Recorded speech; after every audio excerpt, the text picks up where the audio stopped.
terminate a hater. I go bum down the Gatorade, see you later. If you go look like a pro, I wanna say you're sorry. You know I drank her with a tracer of Bacardi. In the robo-apocalypse, I'm a survivor. So deep in robo-blood, they call me Holy Diver. I'm the world's first cybernetic vampire. Too drunk on oil that I'm pumping blue fire. If a blessing comes my way, I got nothing more to say. Give me oil and I'll go. Say a clinker, let me know. All I do is kill robots like every single day. What I want is in their bodies, so you don't even gotta pay. If you got crude, I'm coming, ain't no use denying it. Petroleum addiction's my affliction, I ain't hiding it. I smell it on ya.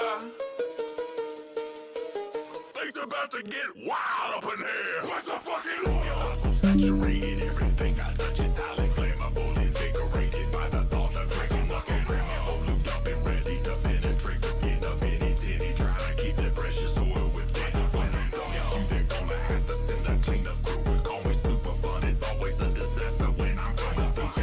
Ain't got shit on this environmental devastation. Call me Rumsfeld, if you got shell, I'm invading your nation.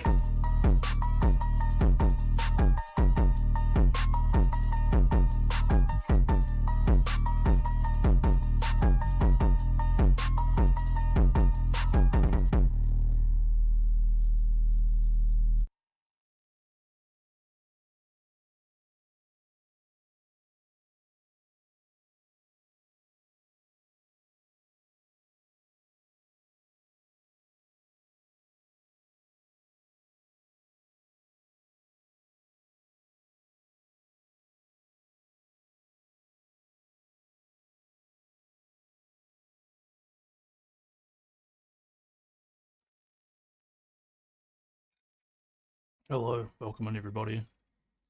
Little mic test. Yeah, that's working. Welcome, welcome, welcome. I'm still setting up, give me a second. Check out my delicious food though. Quite nice actually. Oh wait, sorry, it froze, I forgot. And it unfreezes, like, okay.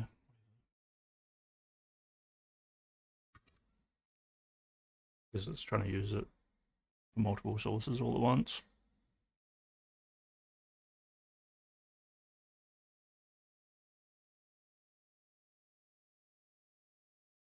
Burial Goods has been constantly pumping stuff out, too fast for me to actually listen to.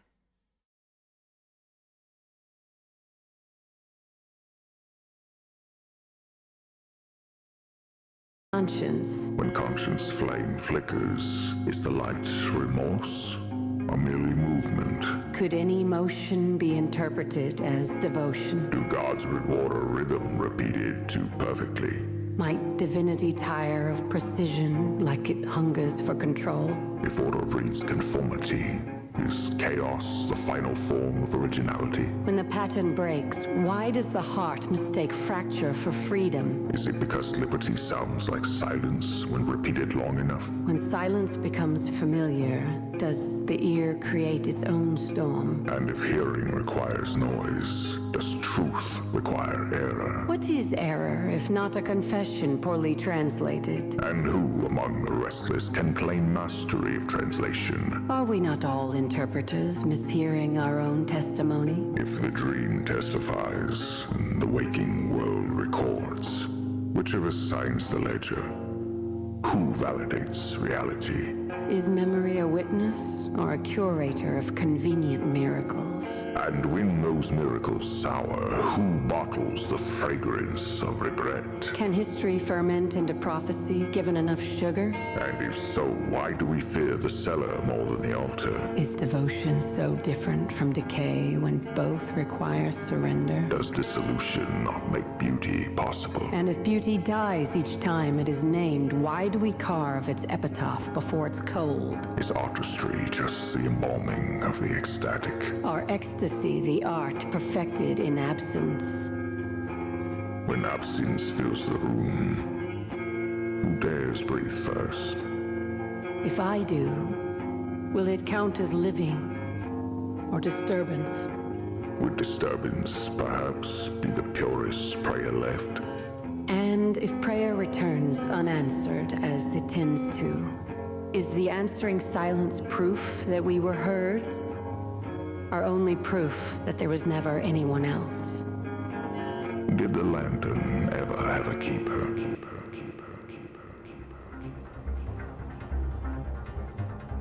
Stone bone, Known, shown. flame, frame, acclaim. Name, same, reclaim. Key, see, decree, memory. Free, plea, esprit, reverie. Glass, grass, pass, amass. Mass, trespass, surpass, morass. Crowned, ground, sound, bound, profound. Found, wound, astound, unbound, resound. Vein, chain, remain, sustain, inane, domain. Refrain, arcane, attain, detain, contain, entertain. Word, bird, stirred, deferred, interred, transferred, absurd. Heard, referred, blurred, spurred, conferred, interred, preferred. Gate, fate, straight, ornate, irate, negate, create, estate. Late, relate, ablate, debate, complicate, abate, translate, degenerate. Cold, cold, controlled, extolled, console, behold, enfold, unsold, foretold. Unrolled, retold, unscrolled, shall hold, patrolled, uphold, untold, eightfold, manifold. Star, scar, char, bizarre, memoir, exemplar, avatar, reservoir, mar, far. Bar, spar, par, guitar, crowbar, radar, psych bar, jaguar, altar, sonar.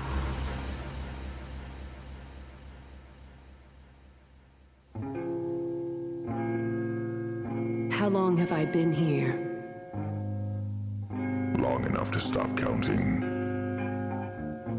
Why does the air feel heavy as though nothing moves?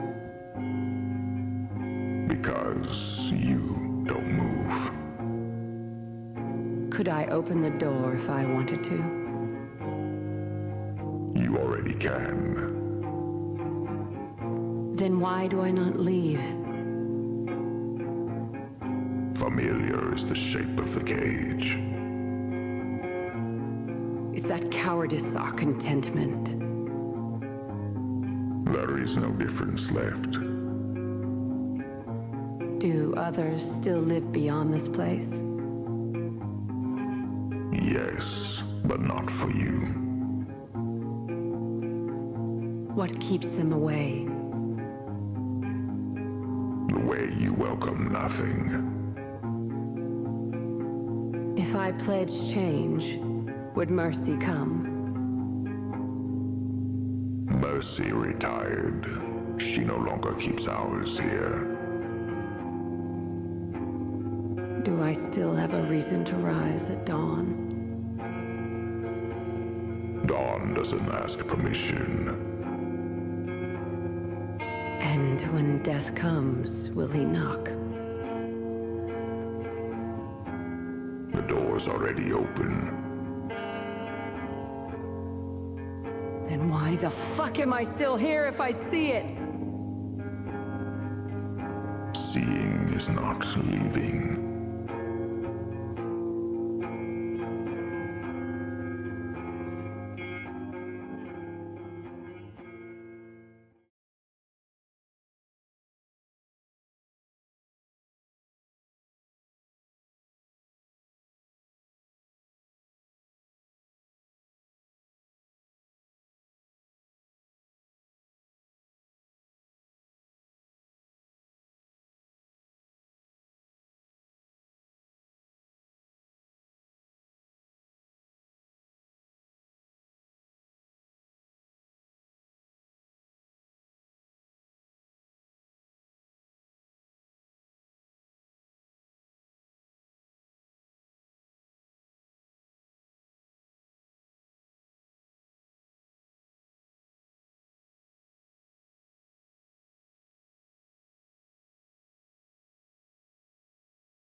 consenting adults. You can't be mad at two consenting adults. I don't understand why you're upset. Okay, so consent, right, is not a magic word you say before you do something with somebody, and then anything that follows becomes pure and untouchable. Consent is built on truth. And the moment you remove truth, you hollow out the entire thing until it becomes something else entirely. If someone, let's say for example, not saying Sykkuno has this, but let's say someone has, let's say a viral STI, something of that variety. Maybe it's AIDS, right?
Yo, what's up, Dickno?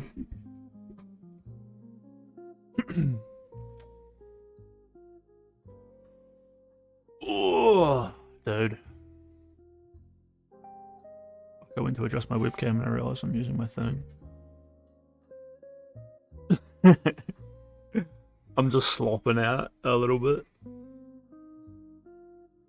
But, I got, like, worked up reading all the crap about, like, Clavicula.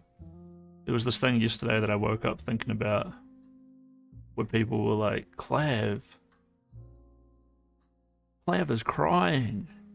He just got the slightest pushback and he had to cry. Oh. But he wasn't. He, like, held frame. You know, he did okay.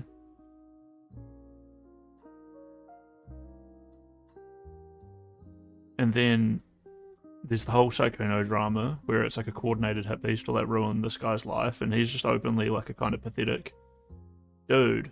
And not in the sense that he's like pathetic because he's like a cheating, lying loser. He does that because he's pathetic. But I mean, like, his whole setup is just like a, you know, he's struggling, right? He's a weedy dude who he hasn't become like a, he doesn't have like a career in like intellectualism. He hasn't built like an amazing physical body where he's become like a carpenter or a soldier or a fireman. He's just like a nothing burger of a guy who's made his way in the world, being rewarded for being like a shy little dude. And he's like bad at relationships.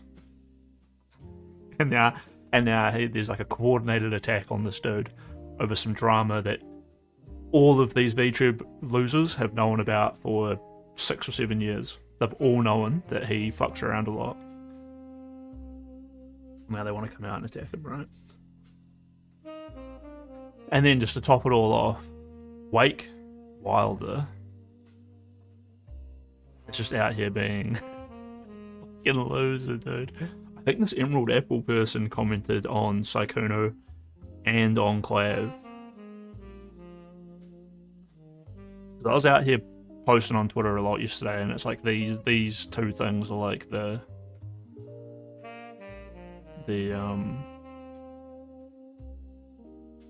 main drama.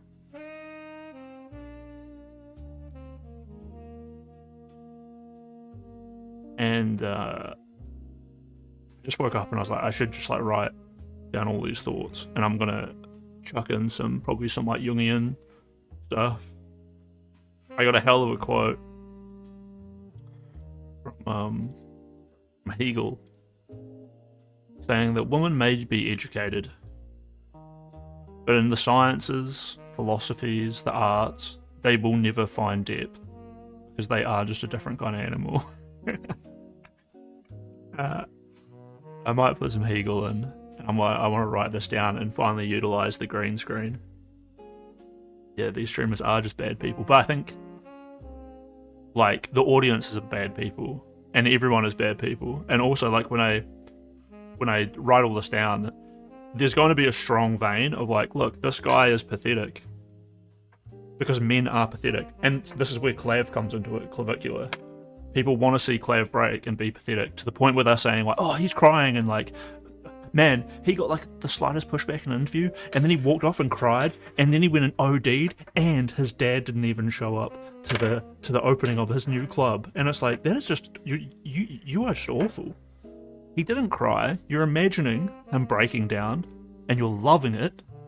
You're Schadenfreude, which is, you know, I have to find some like Hegelian quotes or something on this. It seems pretty apparent to me that this is like a mass consensus of self-loathing and failing within the massive audience, to the point where people will just see Clav and be like, I want to see him fail because he's smug. But he's not smug. He's miserable. He's just openly miserable. He openly hates it. He openly says, I wish I didn't have to become drug addicted, that I didn't have to go to the gym, that I didn't have to do all this crap. And instead of complaining about it, I'm just doing it to transform, be better. And the fact of the matter is, he was self-aware of this shit when he was 15 and 16, but he got rewarded for ironically playing into it. Again, instead of complaining about that world, he just participated in it in a very self-aware, ironic way. And then he goes ahead and makes millions of dollars off of it. So it legitimately is all he knows, even if he openly detests it.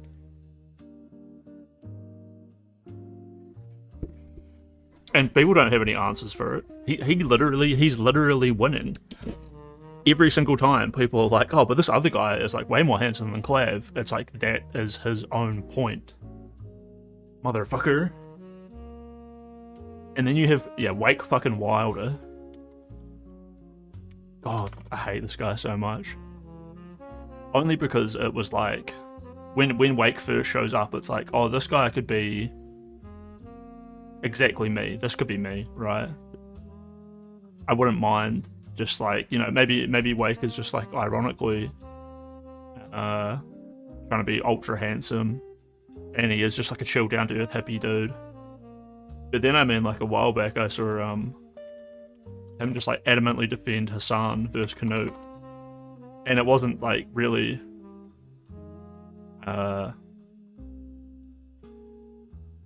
anything logical. It was just like, you're just so out of line when you criticize Hassan. You're just such a dickhead. And it's like, bro, you suck, dude. And then he does the same thing here. What Wake does is he dictates people's intentions and actions onto them, and then says whether or not that's like a good or bad person, which is 100% like mind-reading cult leader bullshit. And then you look at this dude, and it is just like some flowery, hippie-looking dude who acts like a fucking cult leader with his mind-reading bullshit. And you know what? Ironically, when he says this shit about Sykkuno, when he's like going on and on about Sykkuno being a predator, this one here, then he is uniformly fitting into that niche of, you know, a sexual predator himself, because that's what these cult leaders uniformly do every single fucking time.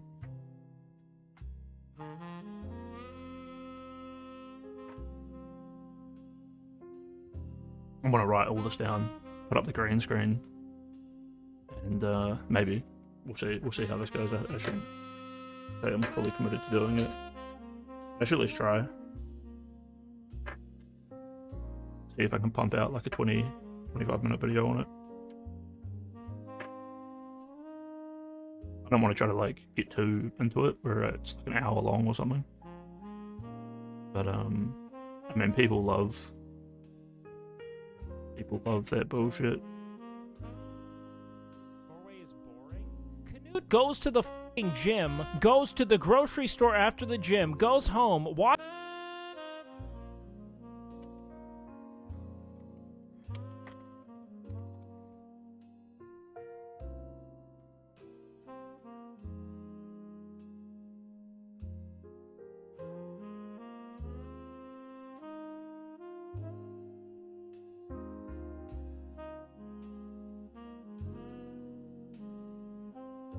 I can't believe Dr. Mike's in this. No try, only do. Yeah, true. Starting off by reading over the Sykkuno stuff has drained my energy immediately. It's so like, ugh. The Sykkuno part is the worst part of it. The Clav part, and because Clav is exactly what Nietzsche warns about. And then there's like this amazing self-awareness of Clav and this massive lack of awareness from society about Clav. They just see him and they pigeonhole him. The interview where he sort of cries or whatever, where everyone says he's like crying, but he doesn't. He just holds frame and he just looks exhausted. They're saying like, hey, like you're friends with Andrew Tate, and like all of your friends are like all these like losers, and he's just like, yeah, I'm not here to like talk about anything political, and like, you know, my message is literally just to improve yourself. So like, I don't know why you associate me with like those people. But even that, he's like not really willing to say, because he doesn't want to point like those people, because he doesn't want to call anyone names or like abuse people. It reminds me so much of the Jack Doherty thing, where Clav and Jack Doherty were hanging out, and Jack was just like a massive cunt. Jack's girlfriend and all of that were just rude, obnoxious assholes to him. And he just turns around and he's just like, you know, I don't really have to care what you think. I don't really think you're like so good looking that I want to like listen to you. And like, you just have like no power over me. I don't care about your money or your friends. Like, we're not friends. And then people are like, whoa, Clav crashed out. And I was like, he didn't fucking crash out. You seen Jack Doherty? Jack Doherty will beat his girlfriend up and destroy his multi-million-dollar mansion, which is unfurbished, by the way, because this retard just buys like wastes all his money, crashes his fucking car on the street, and people are trying to like be like, oh, it's so crazy that like Jack's the one who looks good in this situation. He's fucking not. Jack Doherty then follows Clav around, begging for an apology, trying to gaslight him into thinking that he did something wrong. And everyone who watched, I saw this on Justicle's channel, Justicle fully played into it. Justicle fully went down that whole path, because Justicle's a fucking gaslighting freak, where he's just is like, oh, my audience will love to sit here and be like, yeah, fuck, Clav crashed out. Clav crashed out. So, you know, I just sat there and watched like 2 or 3 hours of them just constantly gaslighting each other, psyching each other up, jacking off over the hope that Clav has a mental breakdown because they just don't want to see him be happy. It's not that there's like much good behind Clav. He's just a full-on degenerate. The guy will, you know, make jokes that he doesn't drink water. And ironically, there's a real person under there who's only 18. He's old enough to kind of know his situation and feel a crushing drive to try to escape his situation, but he's not old enough yet to know what's going to happen when he tries to do that, but he's pushing forward into that void, right? We've all been there. He's not a child, but he's not a man, right? And he doesn't have any guidance. His dad is probably just a bit of a spurg, or just like him, and is 100% not showing up to like any of his shit. When I watch him in this interview, where he's, you know, almost crying, it's real sad to think that like, well, here he is getting pigeonholed and, you know, attacked by a guy who is old enough to be his dad, by a guy who, you know, doesn't have great facial symmetry, but has the confidence and the enthusiasm and the zest and the success to be an Australian news presenter on one of the most successful long-running shows, which is called like 24 or whatever, so 24-hour news coverage. But it's not like that. It's this hard-hitting sort of journalistic documentary sort of style thing. Dude, does this guy on the screen have a massive cock? It's actually distracting me so much.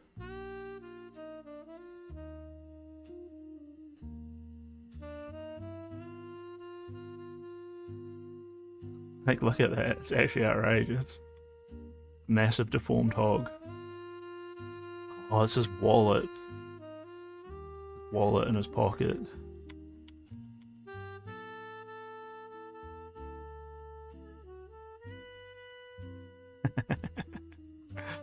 I'm talking about. You're a smart guy. Yeah. So Bill will be like, oh, well, Dr. Mike should know X, Y, and Z. Dr. Mike had some bullshit where he was like cross-dressing to imitate lean beef patty and like, and then all these like video footages of him, like he's like divorced his wife, so even though he's like super rich and all that, he literally lives in like this little apartment eating like cereal all day, and he then makes videos about it, talking about how it's like, you know, optimal Renaissance periodization. Dude, thinking of Dr. Mike as like a Renaissance man or like a bohemian master of many crafts, which he like tries to sort of brand himself as. It's so fucking funny. But only in like a... It's just such like an unbelievable... It's so strange to me. It's so flaccid.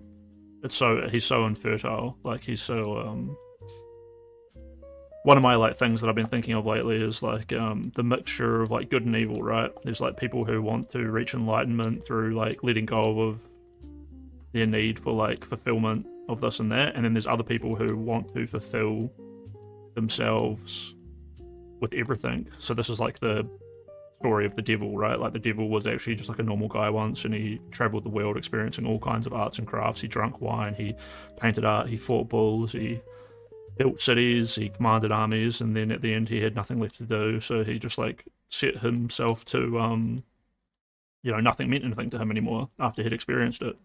So he was like totally fine with allowing like evil to happen as well as like cultivating it just to see if anything new would come, like through destruction and chaos. And this is sort of the opposite of like Buddha, who like, let go of his wife and kids and even his followers. Like Buddha constantly like reimagined himself, but eventually he just assimilated like into the universe and was just okay with like it as it was.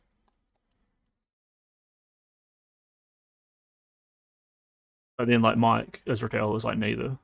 He's just like infertile. Dude, it's just.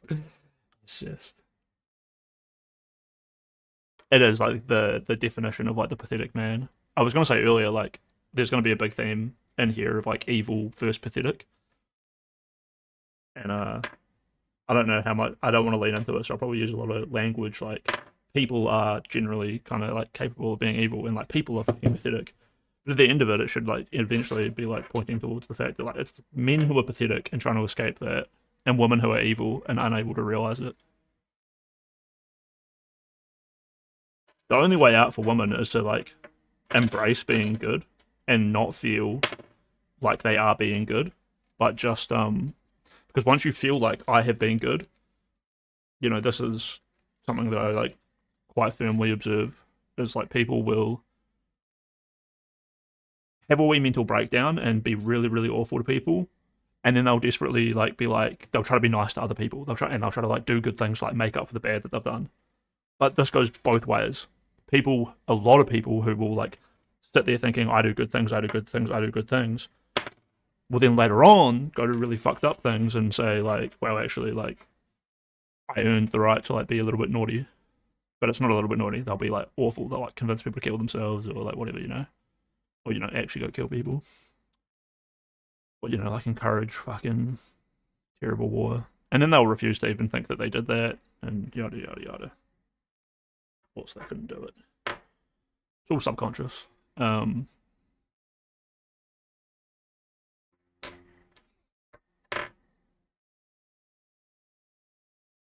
didn't remember. There's a part of that I need to like process and understand.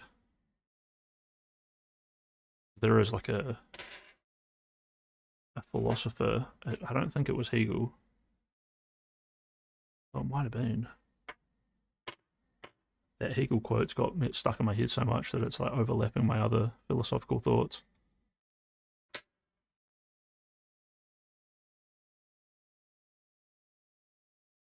Check it out, I got a little spinning top recently. Pretty sick.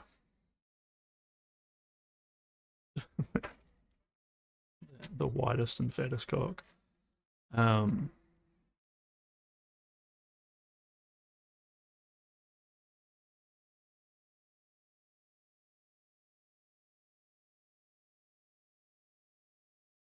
I'm talking about, you're a smart guy. Yeah. So Bill will be like, oh, well, Dr. Mike should know X, Y, and Z. That you can get in trouble being on his stream. I mean, We can't get in trouble on this stream. What are they gonna do to us? exactly. They're not going to do shit. Oh, they get canceled. We're on YouTube. We're on a real platform, guys. He's famously left. Yeah. I do understand that. Yeah. Which is curious that maybe he just doesn't know my political views, but I'm not left. No, he's very I guess like Well, his position right now is terrorism. Which is left. That's all it is. It's just supporting left. They're just holding back because they don't want to get in trouble, No, and they you're know fucking him. insane. No, it is. I like the shit that comes out of your mouth is so thoughtless sometimes. No, It's- this is the reality. Real confrontation. It is the reality. Keep confronting. The money's coming So in. update the title, guys. Put drama. So this is when I would update the title and put drama in it, so that way. See Wake getting, and then like you want to talk about like being thoughtless, dude. Wake's take on the whole Sykkuno drama. That same guy is like, if this discourse has brought anything to light, it's the pitifully anemic understanding men have as to what explicit and enthusiast consent should look like. Sex should require no convincing or active guesswork. If you truly believe she wants you, just fucking ask. Well, the fact of the matter is that like this girl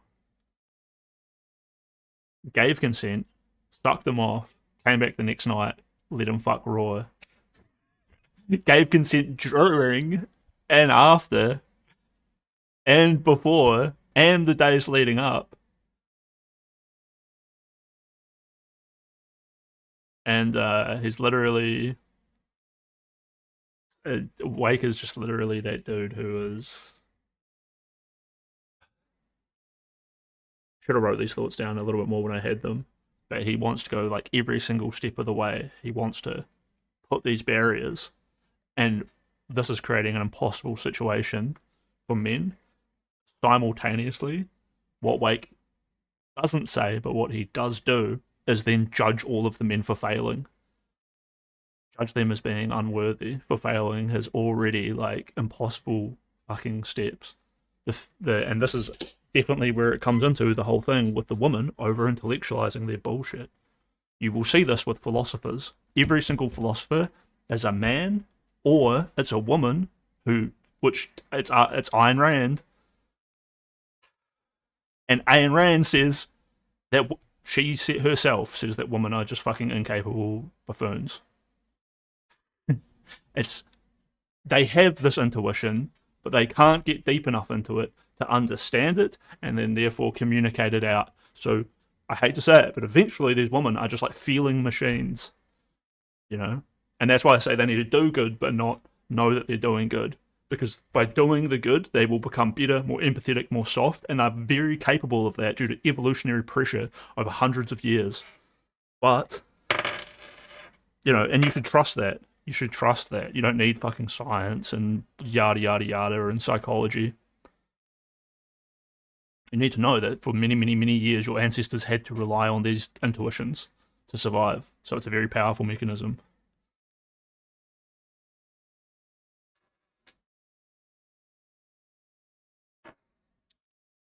So you don't need to ask women for consent on every step of the way. They can give consent through their body language, through opening up to you, through their enthusiasm.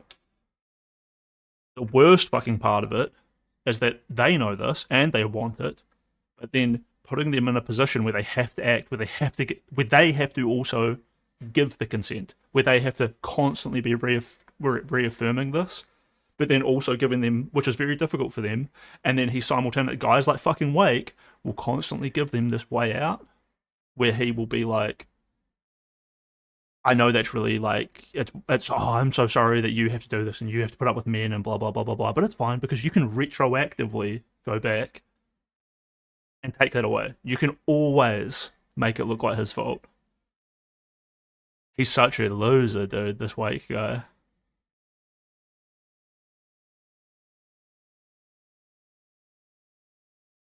And they just refuse to acknowledge the fact that Sykkuno's like sort of pathetic. Sykkuno never offered these women anything that he didn't give them.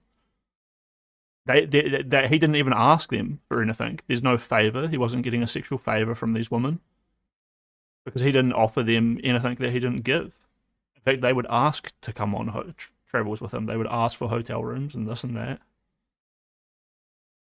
Who gives a fuck if Sykkuno cheated on his girlfriend? That sucks, but it's not hurting anyone except for her.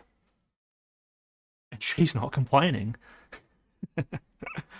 And I mean, especially after having a quick look into it today, it seems like all of these girls who went and fucked Sykkuno all were totally capable of knowing that he already had a girlfriend. It was just like an open secret that he had a girlfriend who he lived with in his house. But that he was still available to fuck. So they would hit him up. It's been on the internet for like 6 or 7 years that you could go back and you could find his girlfriends, one of his girlfriends saying like, hey, yeah, like this is exactly what he's like, and then, you know, it's all just like an inner circle of like leaked messages going back and forth. Everyone everywhere, Pokimane, Lily Pichu, all of this, they would have all known, but honestly, it's not really their business. It's not really anyone's business. But they're not like totally fucked up for, you know, blowing him up about it. Oh, Sykkuno, you seem to be like having a lot of sex with people who aren't your girlfriend. True. Problem? Problem? Like, sorry, am I hurting my girlfriend, or? No, they wouldn't know. They might be like, I assume so, but I wouldn't know, you know. It's not great. It's not the kind of relationship I respect or like, but it's also not him being a predator in any fucking way. Literally him, again, similar to Clav, just like playing into his situation. Different to Clav though. Clav being the Ubermensch and also being aware of it and not having like a way out, and then being like simultaneously it's like some fucking Antichrist shit. These losers will come in and like Wake and pretend to be like fucking Jesus fucking Christ, but they are low-key, just they have no answers, they have no nothing, and they're just like a fake fucking savior. Yeah, that's actually true. So the Lily Pichu, the Pokimane, and all of this, they're just giving a platform to someone who is totally susceptible to not have a spine, to not take criticism, to be totally fine with cheap hedonistic virtues. Like, I mean, like, Sykkuno just might as well be like Destiny, right? And they all cut Destiny out. They're like, oh. Turns out a bunch of their friends are all like that.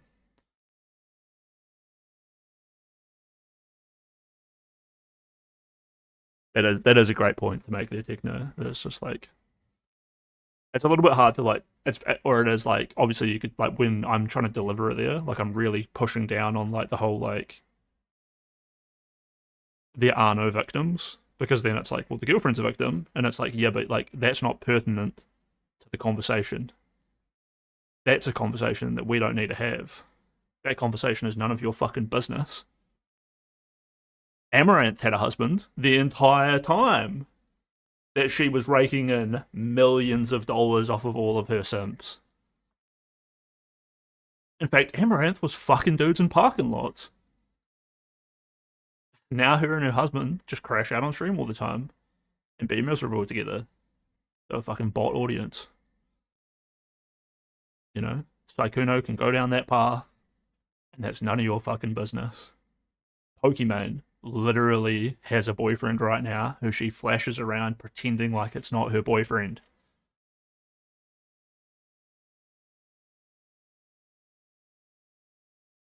Literally every VTuber is either a man with a voice changer, or they're out there with their fucking boyfriend doing it.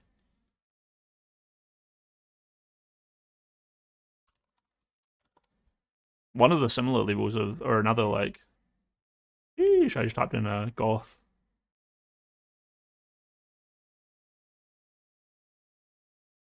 I just type in goth and I just get fucking blasted. Let's be a little bit more careful.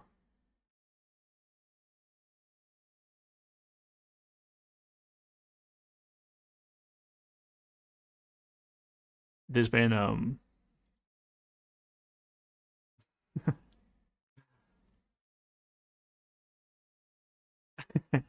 fuck, I am on my ADHD meds, but I'm already getting distracted. This is just some random tweet where some guy was like, ascending. So what do you think of the ascension, Mum? I'm happy for you. I just went, and then she looks at the photo. I'm just looking at your old photos. You're so unhappy. She's unhappy he isn't a subhuman anymore. What the fuck is this comic saying? Which, I mean, that's a hilarious comment. It's just, children are just subhuman. I mean, based, we don't let them vote. It's acceptable. We can legally make your children work for free, slave labor. We do treat children like something. And this guy just says, I don't know what it's saying. And then this guy's like, bro, what do you know? You've been responding to this gif with every comment. And I'm like, you've been reply mogged. And he's like, I'm doing my silence as the best reply to a full maxing. And I'm like, no, you aren't. I got 15 upvotes on that. This is just like the funniest like piss take thread. I mean, you can look, this guy has literally posted this gif of him just saying, I don't know. He got almost 200k likes, 5 million views. And he's just been spamming this gif back on everyone. Dude, this is Clap when he's like 16, 17 or some shit. Man. Anyway, where was I going? I was going to go off on another little yap.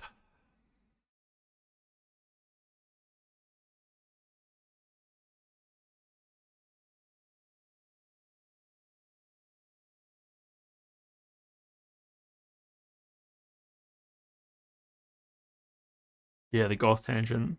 1 second. I gotta find the tweet. Damn, I was tweeting heaps yesterday. Or just reply. I need a tweet on my own page to blow that shit up. You know who I always see tweeting is Doomer, and he's the guy who made like the video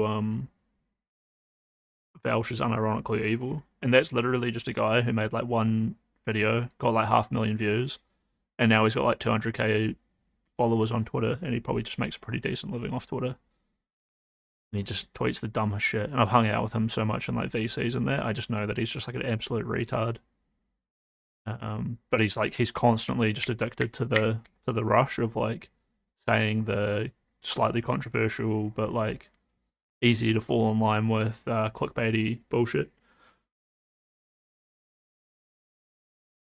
Did you know Howling Mutant got doxxed?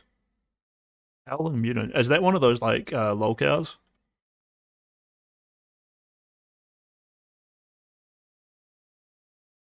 Right troll account followed by JD Vance on X Unmasked. One second, I'll look at that in a second. As soon as I find this. Do you remember the goth girl who went on a date? She used to hang out with Destiny like a little bit, and then she went on a date with Zerka, but not with Zerka. Who's the other guy?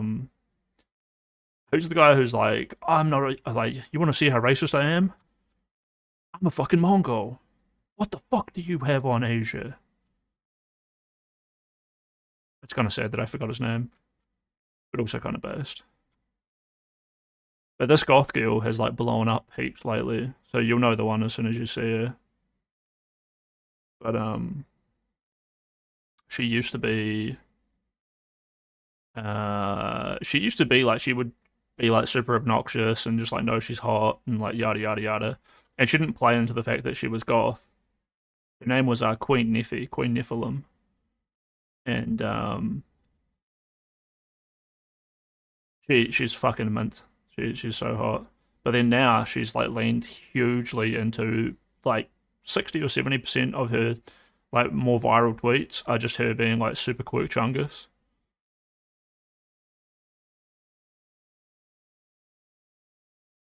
And she's created like a big discourse recently about like fake goths, and it's crazy seeing like 60, 70,000 likes on not even the tweet itself, but like a reply tweet. Here we go, I found it. The parts and stuff, but you would be wrong. I am like Shadow because of my dark and twisted mind. Ugh, you kind of stink. That would be because you Yeah, Infrared. So Destiny and Infrared did like a debate. Infrared got owned like pretty hard, and then he went on a date. Infrared went on a date with this girl here, and then Zerka is kind of like making fun of like setting up like the genius, but like slightly. It's crazy, like, how Infrared is just kind of, like, dumb as fuck. Dude, my lamp is actually, like, broken. Oh my god, it actually broke. The light on my ring light, on this ring light, stopped working the other day. Well, that one of its settings, and then now it's not working at all. Rip. Need a new one.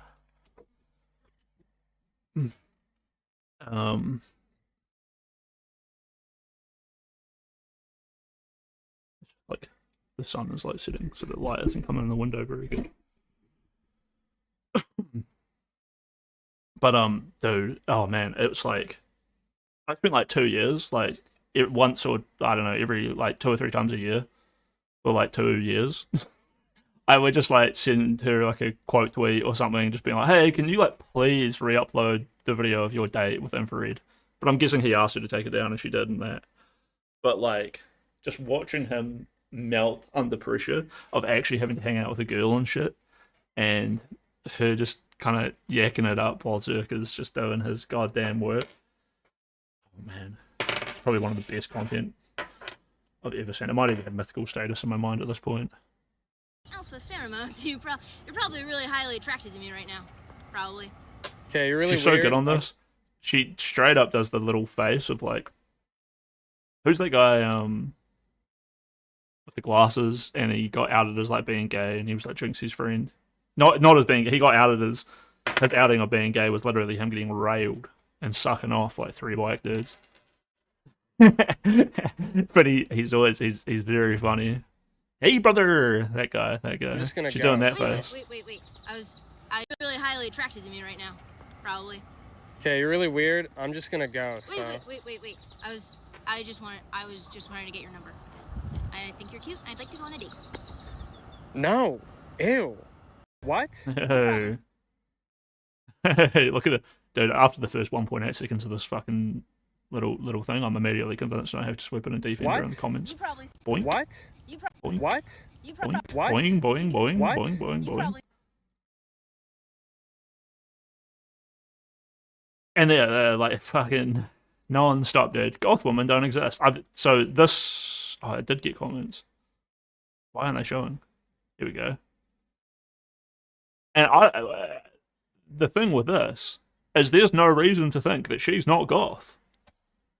I know that this girl has been a goth for years. Not one single person will answer me when I'm like, why is she not goth? And I just like, no, if she's goth, she has to be serious. She has to be the way that I like her. Right, it's here she is actually saying, hey, I'm goth. I just instinctively like that. We stay hands off the poo. No, oh, you're just gooning over her. I can't remember if I had any replies here. I hate how guys have a weird fetish for nudie and goth girls. I hate any guy who fetishizes any kind of girl, and I don't care. They should feminine the in German. Who knows what this person was trying to say? And I said, ha ha ha, I've got so many kinks, all about women, and there's nothing you can do about it. All goths must. Yeah, I mean.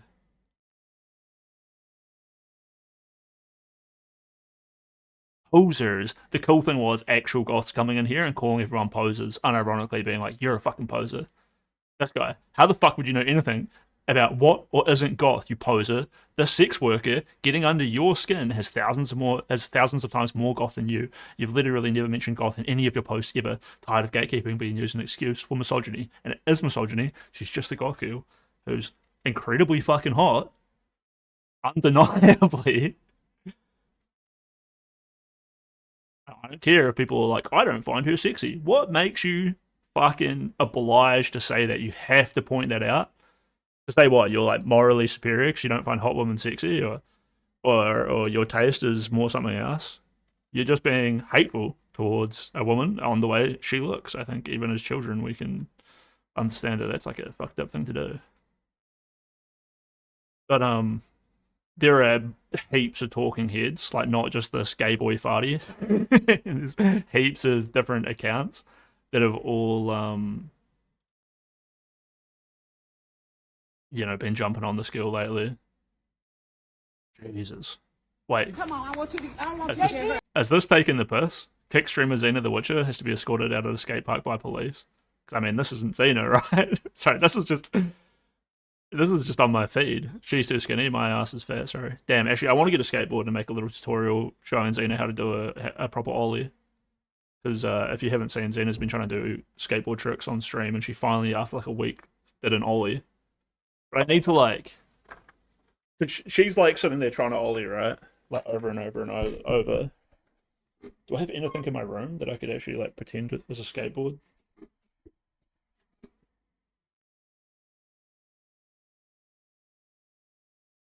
I don't know. I could almost use like, but maybe like I could just use like a stick. But what she needs to be doing.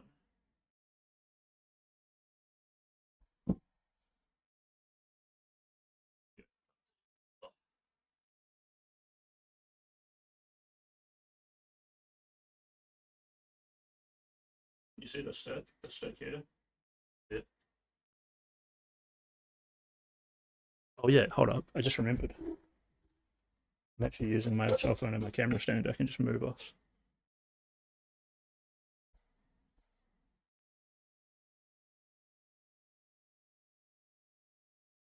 That's kind of sick, right?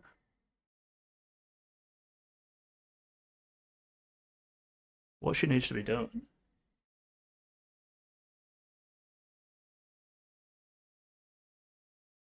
Is practicing like a few little steps.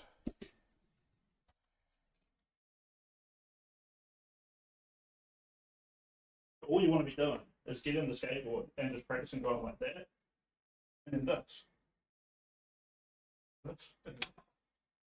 Land it. It's literally 3 steps. You just be practicing this. Repeatedly practicing. I can't really do it without breaking the stick again, but repeatedly, because you have 1 foot up here. But just repeatedly practicing the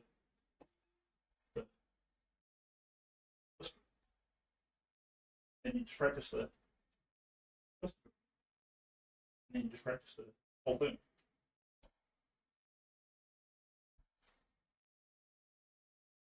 I swear, like skateboarding and powerlifting are like the only things where that like is, or it's just incredibly helpful, dude. You gotta give it the old one too. I need to get an actual skateboard so she has any respect and watches. If I just send her a video of me just like schizophrenically yapping, Xena, pay attention to me. Oh. I want you to get hurt. I don't want you to get hurt. Just keep the This is camera fucking rolling. hilarious, to be honest. Come on, baby, calm down. Get in the car. They being my ass. They beating my ass. I should have.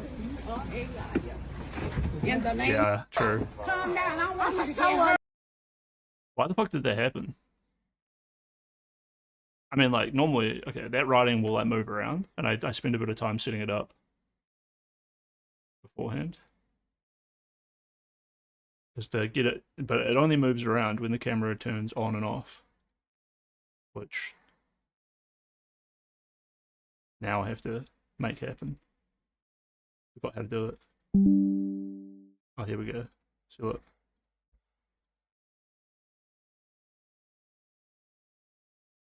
Now I think it's gone, and I gotta wait for it to move to the top or the bottom, and then I just crop it out. Shit. Pizza shit software, free version software, dude. Why would I ever pay for anything when I can do a reach around? Why ever buy a video game? Why ever get a girlfriend when I can just get a hand job from a stranger?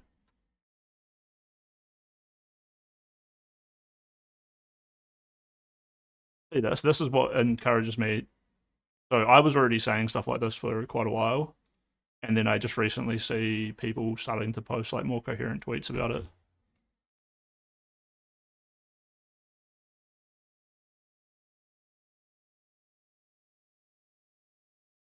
How old is Clavicula? Just confirm, this dude isn't just turned 20 in December. So, like, I remember when I was like 21, 22. You know, I mean, when I was like 21, I really had to like pull my fucking self together, by myself with like no like good role models, you know. Unfortunately for me, right as I fucking managed to pull that shit together, which in a similar situation, I know he's on like all kinds of drugs and shit, but I definitely had a massive problem with like ADHD and overworking myself and like stress, and then spending all my money on weed and, you know, either being like, well, I can like pay my rent, or I can fucking pay for my food, or I can pay for my weed, and then it would be like neither. It would be like I'd fall behind on my rent, I wouldn't eat, and I'd get a little bit high. So then I'd have like not enough of all three, you know. And then I pulled my shit together, and then I immediately had like a massive brain damage and got fucked over completely. But like, yeah. I feel for him, dude. I can't help it. It's hard to like stay just super emotionally detached when this dude definitely needs fucking help. And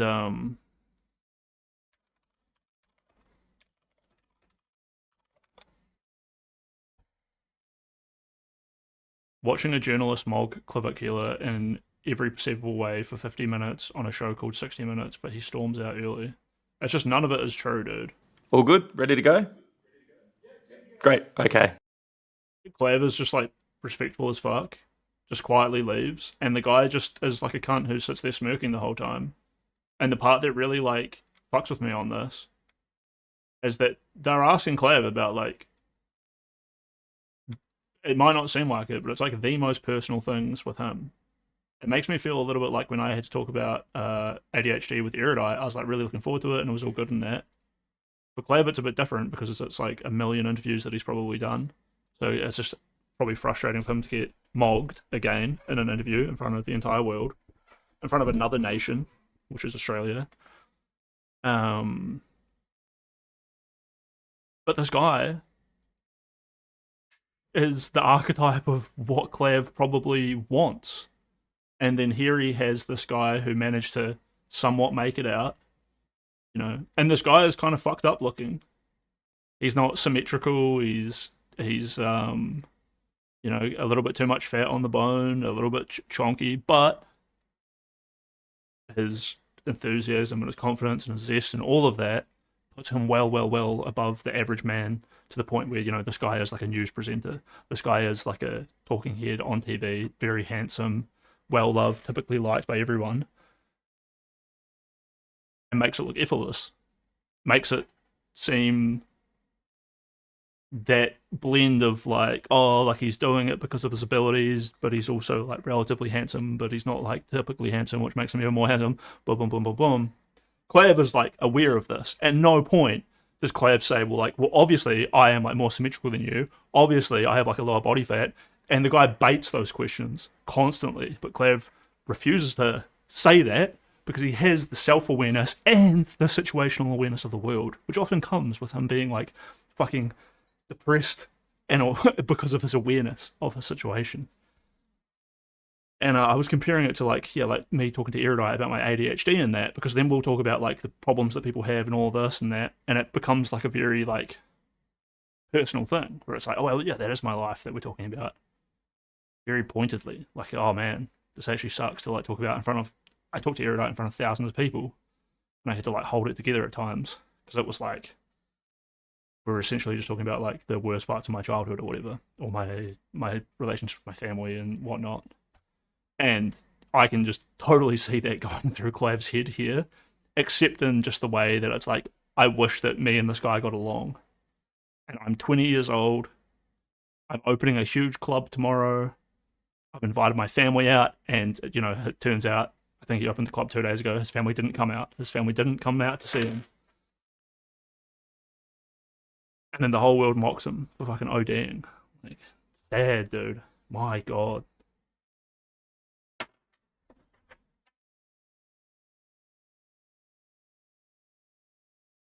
I don't know exactly how to, like, bundle all this into a presentable package.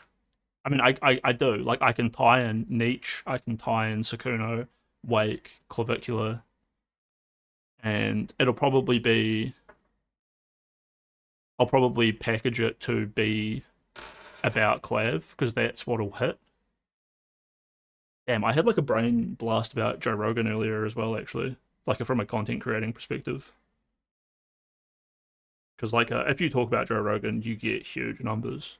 I mean, I learned that by accident, right?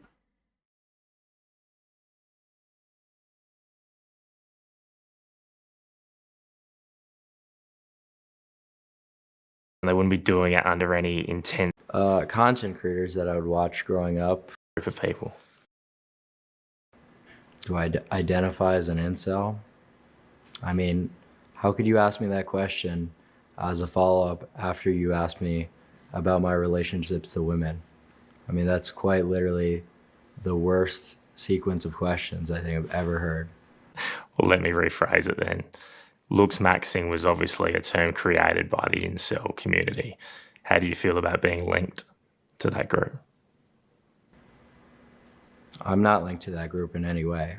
Looks maxing is self-improvement, right? So it's about potentially even ascending out of that category. And so that would be kind of one of the goals. I'll be right back. Is to disassociate from being an incel and overcome that.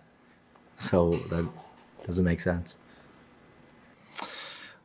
You also maintain, or you've been seen with certain people who are from all parts of that world. I mean, just as an example, you've obviously shared company with Andrew Tate and other, dare I say, rather controversial figures. Why do you spend time with people like that?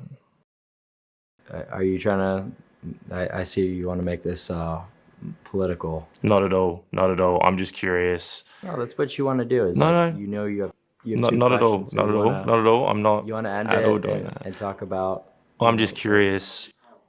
No, not at all. I don't care about your politics. I know you're not political. You've said that repeatedly. I'm just, when you get seen with those people, obviously people make assumptions. I'm wondering what the thought process and motivation for you is behind. Interview. I guess you watched the Piers interview. I did, yeah. Too bad I didn't have time to look into, anything about potentially, who your wife cheated with. But don't try to go down that line of questioning with me, all right? Because I'm not doing any political. I'm not married, Clav, but I was simply only asking because obviously you've been filmed with these people. So I could teach you about looks max, and then maybe you could switch that up. But thanks for the time. Appreciate the interview. All right. All right. Got that done? Yes.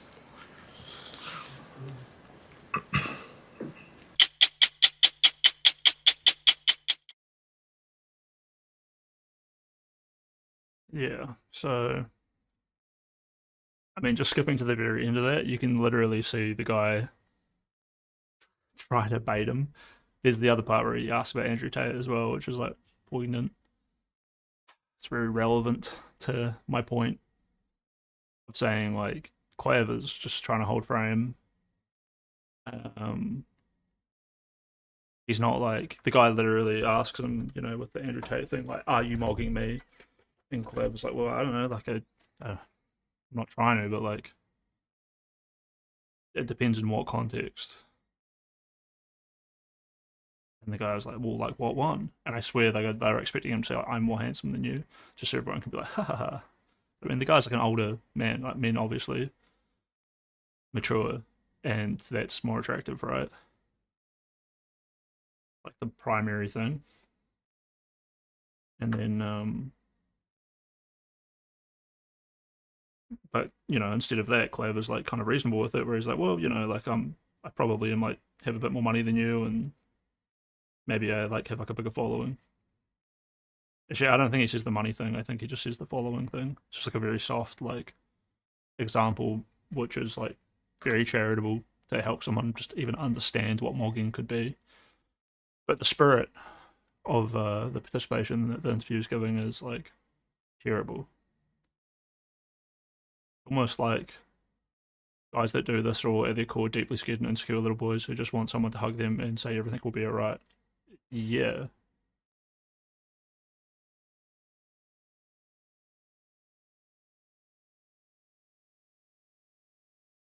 I wonder what'll happen if I just like push back here.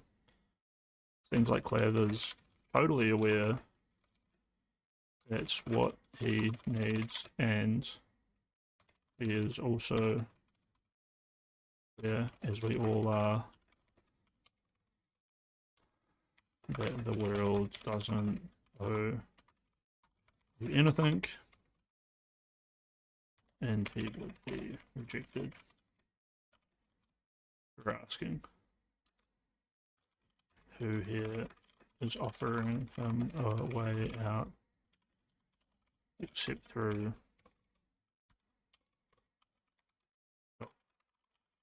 improvement, of which he has no role model for.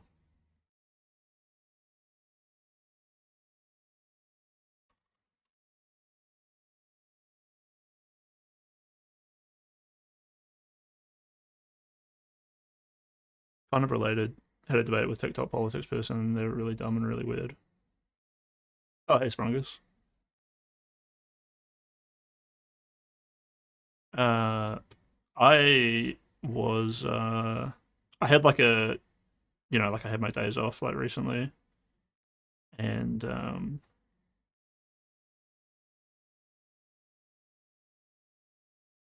then like it's kind of good because then I'm just like grazing on the internet and on my own thoughts, and then I like sleep on it, and I wake up this morning and it all sort of like clicks together to probably what could be like a really good and like relevant and interesting like little conversation that I wanted to maybe like try to write down into like a 20 or 30 minute video to put out.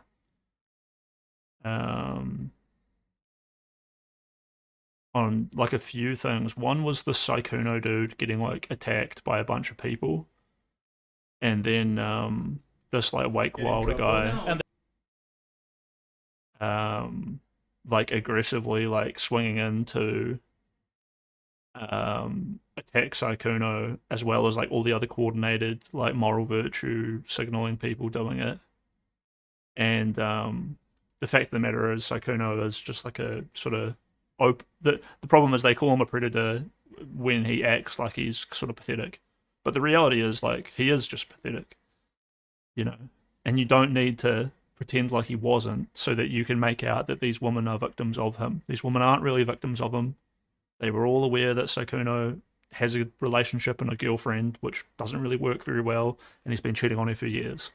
And yet all of these women still chose to go sleep with him, despite definitely knowing that or being able to know that, or it being an open secret. And then now they have a coordinated assault as if they're helping people out, as if they aren't just, you know, in a little bubble, an echo chamber, to pretend like he is a bad one. And then to make him look bad, they also then project that onto all men. This is what Wake does very aggressively, where they're like, you have to ask for consent every step of the way. And this is not true. Philosophically, that is a huge burden to put on women, and women aren't used to that kind of responsibility. And then therefore, people like Wake and these women and these people attacking Sykkuno will also give these women a way out, where they can say, you have to give consent every step of the way. He has to ask for consent every step of the way. And even if that does happen, you can always go back and retroactively negate it and call him a predator if he doesn't, you know, commit to the relationship. If you want to say because he was more powerful than you in this way or that way, it doesn't matter if he gave you everything he promised. All that matters is that you are both like a proud, bold, beautiful woman who deserves the best, but also it's no pressure for you to fail at giving consent overwhelming somehow. amount of responsibility placed on male, and it's as if the woman has no agency. Yeah. Yeah, well, that's like the summary of it. Deep down under there is like that thing where you should at some level be like, oh, well, like, shouldn't these women be expected to give consent the whole way? But the thing is, their actions are consent. Showing up to the hotel room, sucking him off, you know, not wearing a condom, letting him nut in you, letting him buy you gifts, telling him like, oh, I don't have enough money for this, so I need to go traveling here or there. Talking to his friend groups, finding out that this dude has a girlfriend, and then contributing to the terrible relationship that he has by pulling him away from his girlfriend, hoping that you can be the one, and then later on pretending like you were shocked by the fact that he had a girlfriend, is crazy. And then the echo chamber, the freaking echo chamber of it, lets these people end up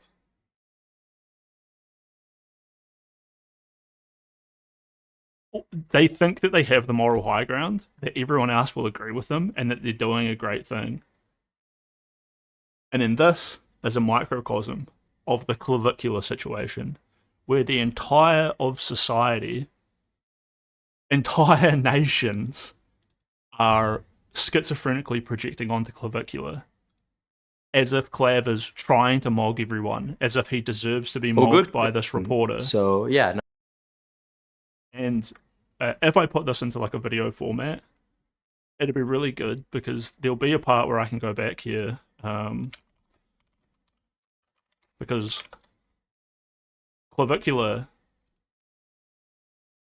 was a big part of this. That was just a recap for Sprungus and Technomancer, if you're still listening. One thing I wanted to talk about was like that Clav being in this situation is at a huge disadvantage. Clav's getting mogged here by human exposure. You have to understand that for 3 or 4 years, Clav was put in confinement to be homeschooled and have no fucking exposure to other people.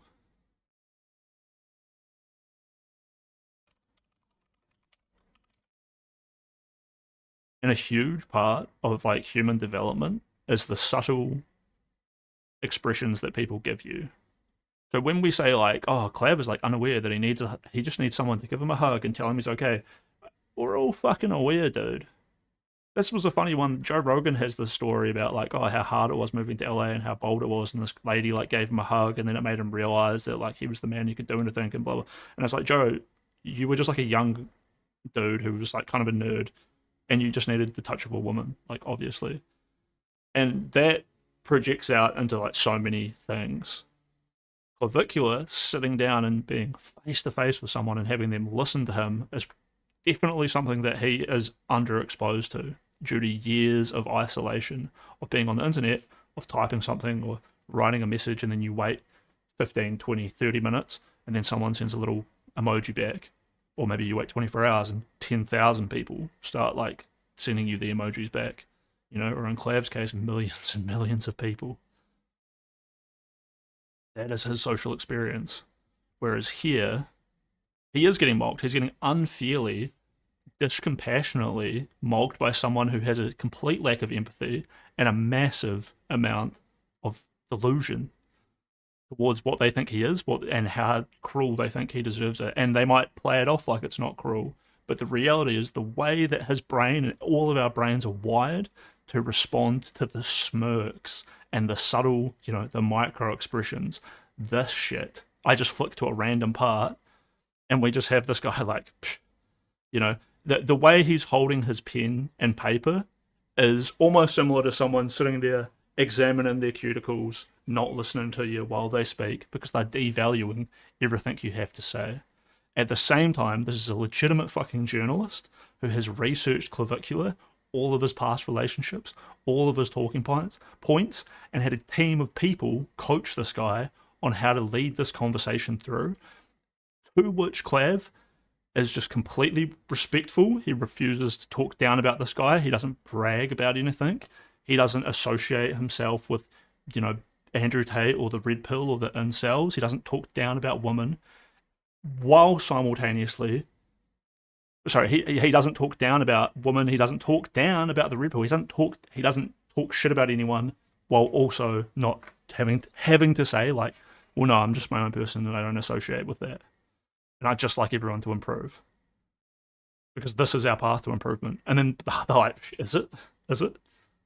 And it's like, what do you mean? I think you know that I think it is. So, like, you're asking me a question that you know how I'm going to answer. It seems like you think I'm wrong. But you're not going to say that. Because then maybe I could say to you, well, like, what is the right way? And you wouldn't have an answer. Is the answer just to be loved? And the tragedy is that, like, yes, on some level, it is. A lot of people see what they want and they just reach out for it and it's there. But a whole new generation of people like Clavicula, there isn't a woman out there for him. You know?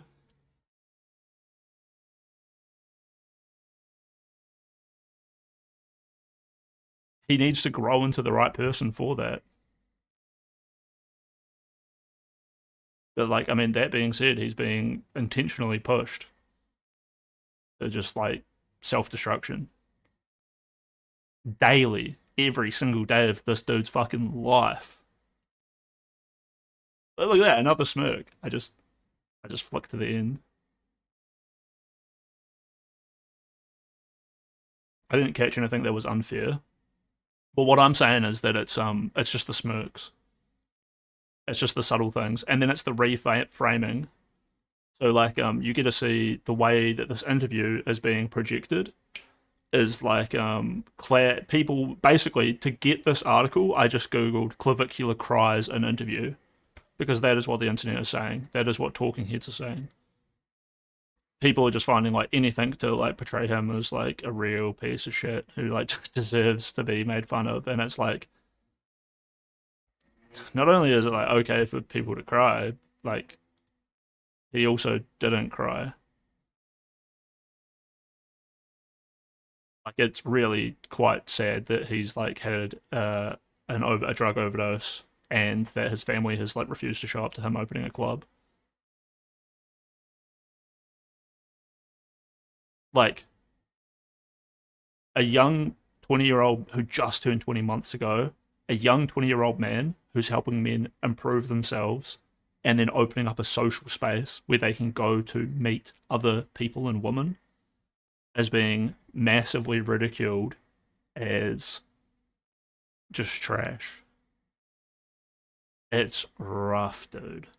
It's so fucked up to see. There is no escape for him, and he knows it. So he leans into, like, the only guaranteed path to success, which is, like, networking, developing yourself physically, using science and research to be, like, empirical and not take on the opinions of other people too much. And they say that he's just, like, an autistic nerd for looking into the science. They say he's an arrogant asshole for not caring what other people think. They just say he's, like, a fuckboy loser, when really he's basically a fucking baby virgin who's, like, trying to reach out into the world. You know, I lost my virginity when I was 15. You know what he was doing when he was 15? He was already in isolation for, like, a year by that point, and he wouldn't get out for, like, years after that. Not only was he not fucking, he wasn't making eye contact with other girls. He wasn't being influenced by other boys who were, like, developing in different things and all building up together. He was just, like, unironically making fun of Zoomer culture. He was just aware that they're all, like, cringe and silly, and, like, they're mogging and looks maxing, and they are all, like, goofy, like, underdeveloped, desperate attempts to interact with the world that's, like, gotten far out of control for him and people his age. But equally, that was all he had. So even though he's aware that, like, mogging and looks maxing and the red pill are all, like, completely, you know, incompetent, underdeveloped, like, silly things, it's fun, it's relaxing, it's relief. It's him and his friends. So yeah, I gotta put all this into, like, into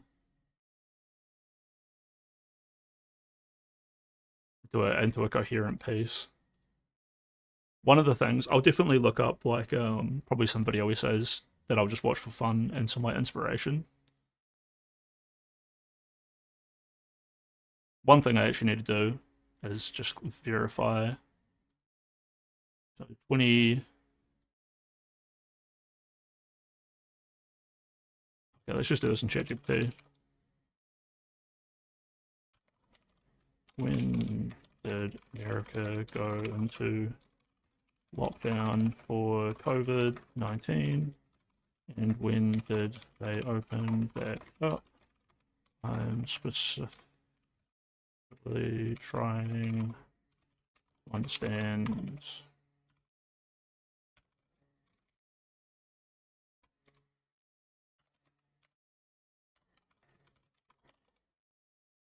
kept home.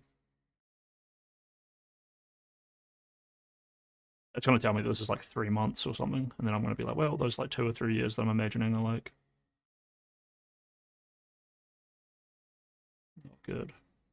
It's almost like I think there was like 6 months of my life where I was like sick and had to stay home, and if it's something similar to that, then it's like I guess I would be as like handicapped as fucking these kids are. Big picture, home period, most intense. March to June. Mixed partial turn, 2020, fall to spring. We got fall, winter, spring, so summer was always open.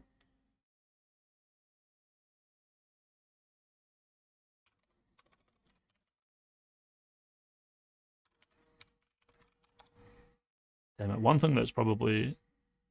It doesn't, even though it's like a short period of time, it doesn't completely undermine the severity of it for me.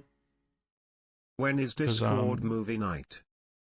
I think about like when is Discord movie night? I don't know. I still haven't watched the new episode or the new Knives Out movie.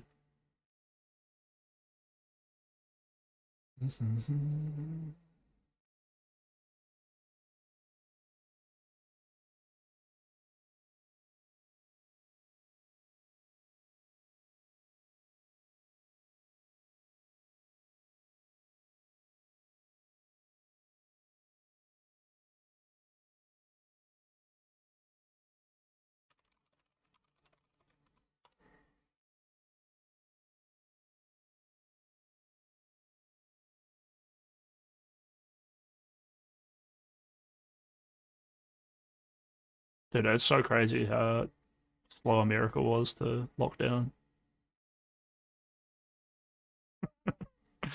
Like, come on, man.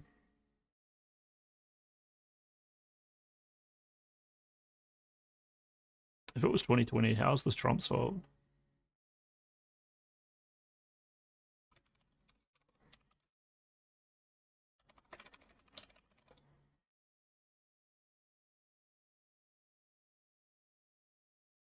$2021. Damn, Trump hasn't even been in charge, like back in office for like that long. That's mind blowing, dude. Damn, the past year of like Trump has felt like a freaking lifetime. Wow. This is like every day with him. It's like something new. Did he actually cry? No, he didn't actually cry. By the way. That's the point. That's what annoys me so much about it. Is like the unrealistic expectation and like the desperation to see him fail when like a lot of these people just have no clue that this is like a he's not a child. He's old enough to, you know, understand the pressure that on him and like find a way out. But he's not old enough to like be like totally ready for that.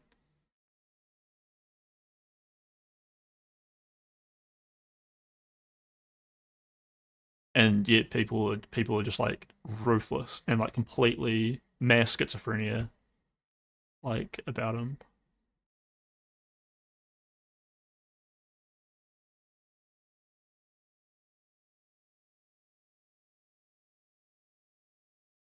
Yeah, so he was like 15 years old when COVID hit. He's like literally that perfect age to be the most impacted.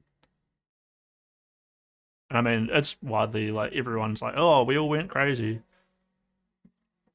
Especially the right wing.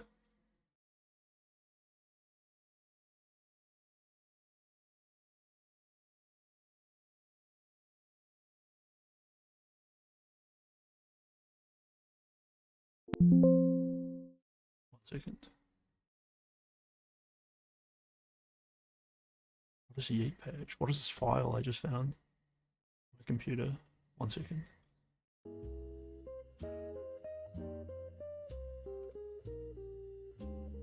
Yeet Patch. I'm actually getting vibe packed. Oh, I see, it's a game.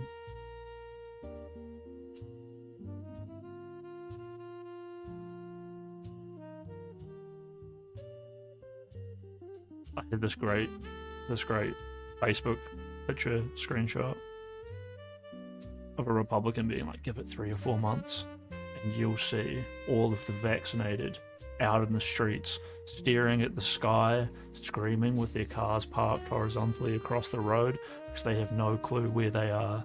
People, liberals at home, will be gunning down their families in a state of confusion because they won't know where they're at. You just wait for 3 or 4 months. It's going to be mass deaths. Millions get lost. This is the end days. It was literally just your average right-wing person losing their fucking mind. Here it is.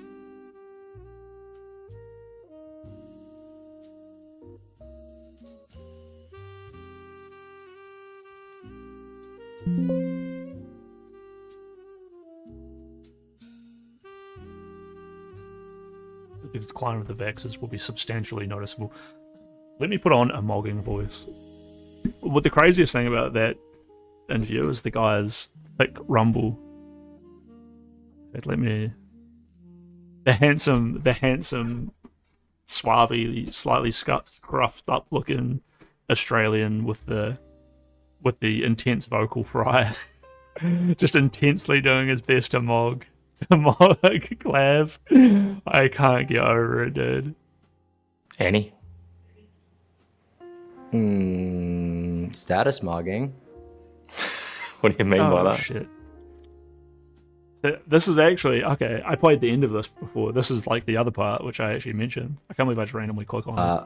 But generally has a positive meaning behind it. So you could mog someone, and you could height mog them, you could be taller. So it what metric? Annie? One in some regard. Are you mogging me right now? Well, in what metric? Annie? Status mogging. What do you mean by that? I mean, he's so like I'm.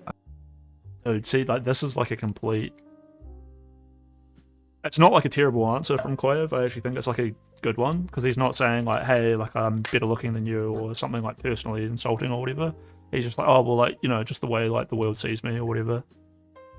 Like I do have more status." But he's so autistic and he's so not used to like face-to-face conversation. It comes across like a little kid. Well, I guess like status mogging, yeah. And I don't even know if he's like fully aware that this guy is like voice mogging him, right? But like, I guess he just like catalogs it in the back of his head and moves on. Because I mean, I'm just saying, Claver's.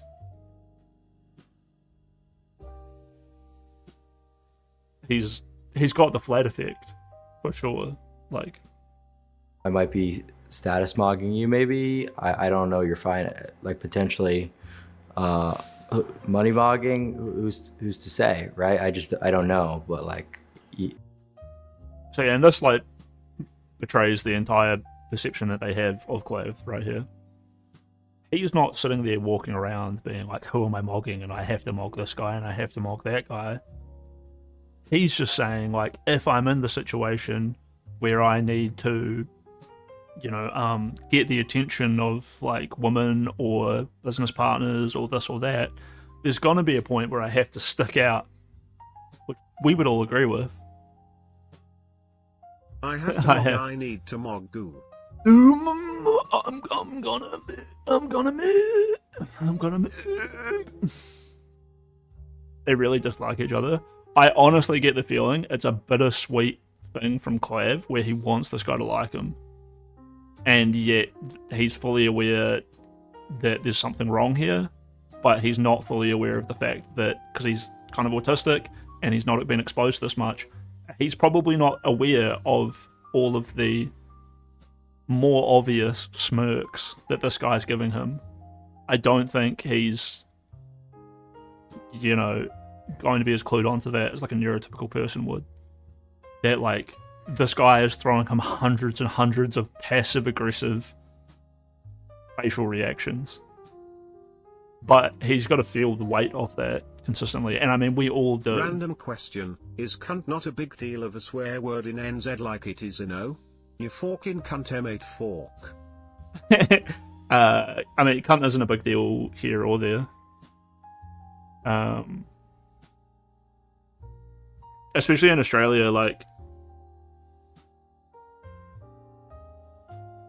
it depends on where you're at. Like, say you're at church or something, it probably wouldn't go down so well. But it wouldn't be like, it'd be like similar to someone saying like fuck a whole lot while they're at church, right? But like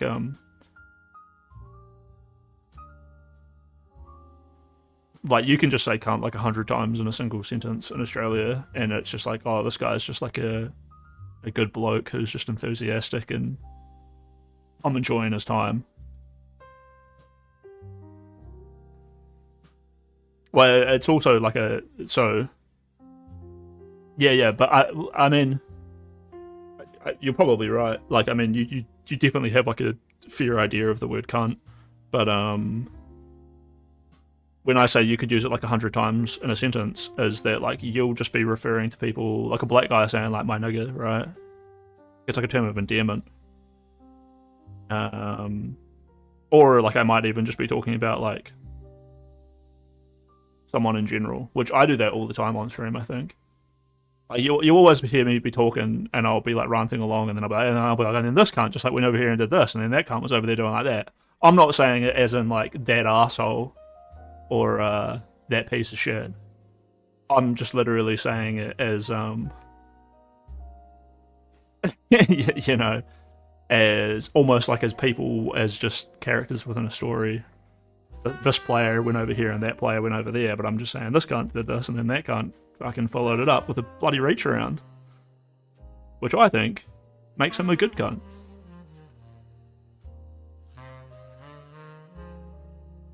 It can even, like, you know, like people will be like, oh, is that your friend? And they'll be like, yeah, he's a good cunt. So like instead of being like, yeah, he's my friend, they'll be like, yeah, he's a good cunt. You know? I think that's the best way to describe it. My sprinkler goes like this. Yeah, sick cunt. TSDSDSD and comes back like Almost. I actually like it when you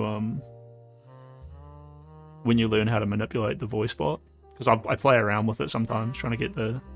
I was trying to show my sister, and you know, like my nieces and nephews were like, they had like a little AI bot in the house, and they'd like they'd yell across the house like, bot, like do this or say that, and I'd be like, you want to see something cool? And I was like, hey bot,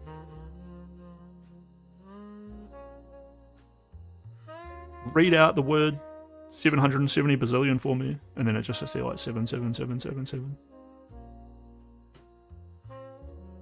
Sick cunt is a classic. Sick cunt is like, that's actually, so that's even like further along than what I was saying. It's like sick cunt. A funny one is Germans have a thing with the word hammer. It's a little bit like sick cunt, where they'll just be like, hammer! That guy is hammer! The song that, you know, like a fucking, some good house music will come on, they'll be like, hammer! I don't know if they do that anymore, that could have been like 15, 20 years ago. You know, a big one for me was mint. It's mint, bro. But that was a very like top of the South Island kind of thing, actually. Saying something's mint.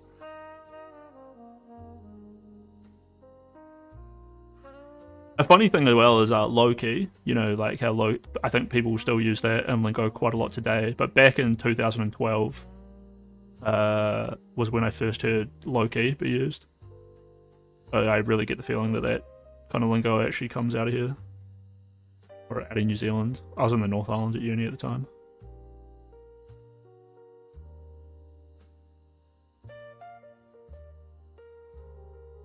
Anyway, that's definitely enough ranting about the Kilo by Kilo shit. I really, I sort of wanted to like have a rant about it to, because talking about it now will help me write this all down later. Like that was like the first draft almost. So thanks for hanging out, dudes. And then I already did like an hour and a half of like, I just need to make sure the details on the Sykkuno thing are correct, even though it's like the worst part.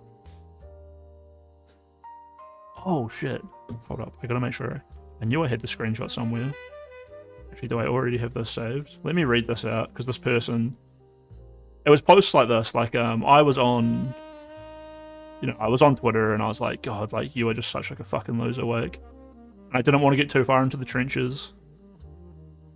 You know, but I was like, hey, Wake, you're a massive soy tryhard. And then I did. This is the most annoying thing to do is be like, you're a soy tryhard. And then be like, but I'm glad everything worked out for you. I totally see where you're coming from, and I think it's just a difference of opinions, but you're a dickhead.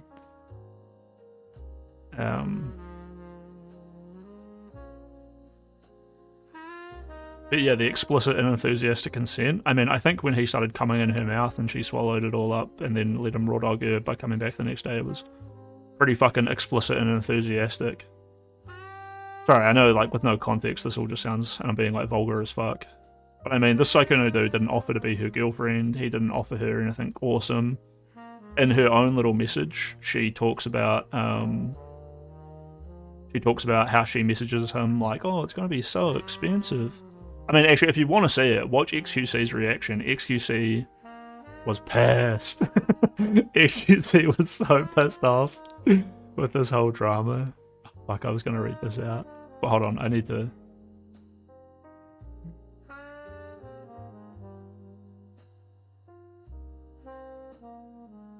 I like the jazz, I feel like I'm making some paneer bread.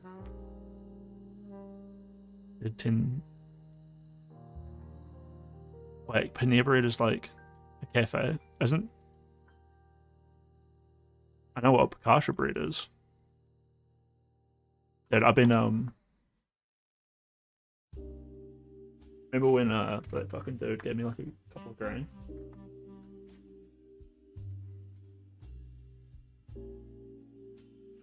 Updated my whole setup. One of the things that I went and got, I love showing you guys off my cool new things. This is one of the things I've had for like quite a while now. A little oven dish, but I've really been utilizing it to make like little potato bakes. And today I cooked up like pasta and beans and tomatoes and all of that, and then I chucked it in here and then like sprinkled like cheese and herbs and that on top, and then chuck it in the air fryer, gave it a little bake, had like a delicious bake thing going on. I haven't actually said this, but I had like a date over the past few days, which she catfished me, and then she was a fucking she was both like overly affectionate and super arrogant. And clearly an alcoholic, but then like in denial of it. And then she just kept on calling me like gay, which was funny because like turned out she was in Come Down. But then she was also like a big fan of Charlie Kirk. And then at one point she told me she had like 130 IQ, but it was just obvious that she's like, who the fuck says that out loud? And then we went on, you know how I love like point and click games and stuff? I like sort of like loaded some, or like talked about them a little bit, and then she ended up having like this obsession with one of them, but it was like, I should just play it a little bit to like give off the vibe, but it was basically like point and click game for baby. And she thought it was so deep and so awesome. It was so, and it was just so shit, dude. It was a little bit, it reminded me of Androider a lot, like a dumb Logan, dude. And fuck, actually she knows my account, so I think if she's watching me, she'd be watching on Twitch. We're not streaming on Twitch right now, so. But then she like messaged me a bunch of times, like, oh, you're ghosting me, blah, blah, blah. And it's like, dude, I'm not ghosting you. I literally, she's like, just at least tell me like why you would ghost me. And I was like, dude, I made her cry. She walked into my room and she was like, sorry if I'm like kind of obnoxious because I'm so drunk, but I'm like, at least I'm self-aware, so like, sorry. I was like, yeah, like, I was like, true, you are, and like, yeah. And then she immediately doubled down by like calling me gay again and like being really obnoxious and this and that. And I had to be like, hello, like, I was like, can you chill out on that? Like, you know, we just met. And then she wasn't making eye contact with me or like looking around. She was just like minding her own business, like being drunk as fuck, and like, but she literally just apologized for being obnoxious, and then she's like doing it again. So I'm like, I say that to her. She sort of ignores it again, and then just like retorts back at me. Everything is like a retort. She just keeps on like poking and prodding and being way too aware of everything. Like at one point, I just like, she like sees my like migraine medication, and she's like, you know why that is? Because you're on your computer too much. And it's like, fuck, dude, you don't need to sit here and like comment on my actual problems as if it's an easy solution that I just put on myself. Like, it's so fucking rude. You know, shit like that. Oh shit, we just got a 10 push-ups reminder. Yeah, I mean, so her thing was that, like, she knew that we both liked Cumtown, so she was, like, being edgy like that, like, dropping, like, slurs occasionally, and, like, yada yada yada. But, like, and then even her thinking that she was, like, self-aware, but it's like, well, like, you are not, like, fully aware of your lack of self-consciousness. And then when I, like, dressed her down about it, I'm like, hey, like, there are just inherent things that I like about you, but I'm not going to tell you that this isn't not incredibly annoying, even when you just brought up how annoying you are being. And I'm like, yes, and then you ignore the fact that I'm agreeing with you, and then continue to put me through that, as if I have just given you permission to just keep on fucking with me. And she started crying and was like, oh, like, I should leave, and like, blah, blah, blah. And I was like, you're fine.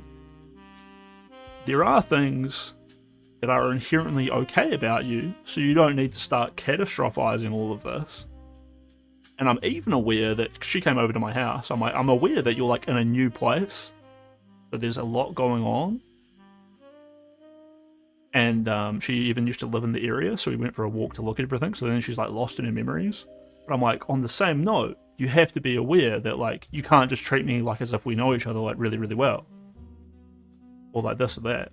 And then like there was also the whole veneer of like talking about how she used to be an alcoholic, but then like while she was here, she drank like 2 bottles of red wine, and she's like not a big person. And then like I said, she like catfished me as well, where it was like her photos didn't look like her at all, and like and a big part of the problem, or part of me not being able to like read her very well, and then being shocked by like how undesirable this person was, is like even though we had talked like the day before quite a lot, it was all cultural references, and I was fully aware that that's what's happening, is that we aren't really like bonding, we're just talking about things that we are both into, which is nice. Like it's you know, it's nice to find someone who's equally like as dedicated to the internet and blah blah blah as me. But the thing is that like people, because of my interests, generally assume that I'm like probably like a dumbass, no hope, a loser, and blah, and they have no idea that like, you know, I used to actually like study very hard, and my self-confidence that I'm like a smart person doesn't just come from me like thinking I am because my fucking, you know, my parents used to be awful to me, but then occasionally be like, but you're smart, and then I'd like cling to that as like, oh, my one thing. My confidence in that comes from actually achieving things, actually working hard, you know. That being said, I am a bit of an arsehole.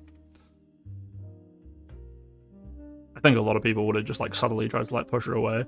But you know, then I just like complimented her a bit, and she like came back online and started being like, I mean, she like stopped being so miserable and kind of like turned it around a little bit.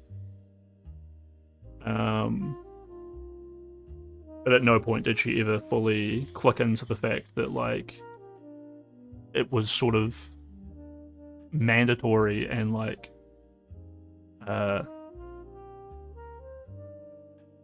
you know, we're all like discerning people who get to like pick the people we want to be with, and then therefore you need to be like a little bit aware that like you should win people over by being like respectful and like kind and funny. And yeah, so at no point did she like be like respectful, kind, and funny. And then yeah, and then immediately like the day that we like stopped hanging out, and then like the next day she just like kept blowing up my cell phone with like texts, and I was like, dude, it's literally not even been 24 hours. You're texting me like oh, you're ghosting me now, and like at least tell me why, and I was like, dude, like you could at least like A, try to win me back over, and B, give me a few days to like decide how I feel about it, rather than like applying heaps of pressure. Like it was so fucking toxic.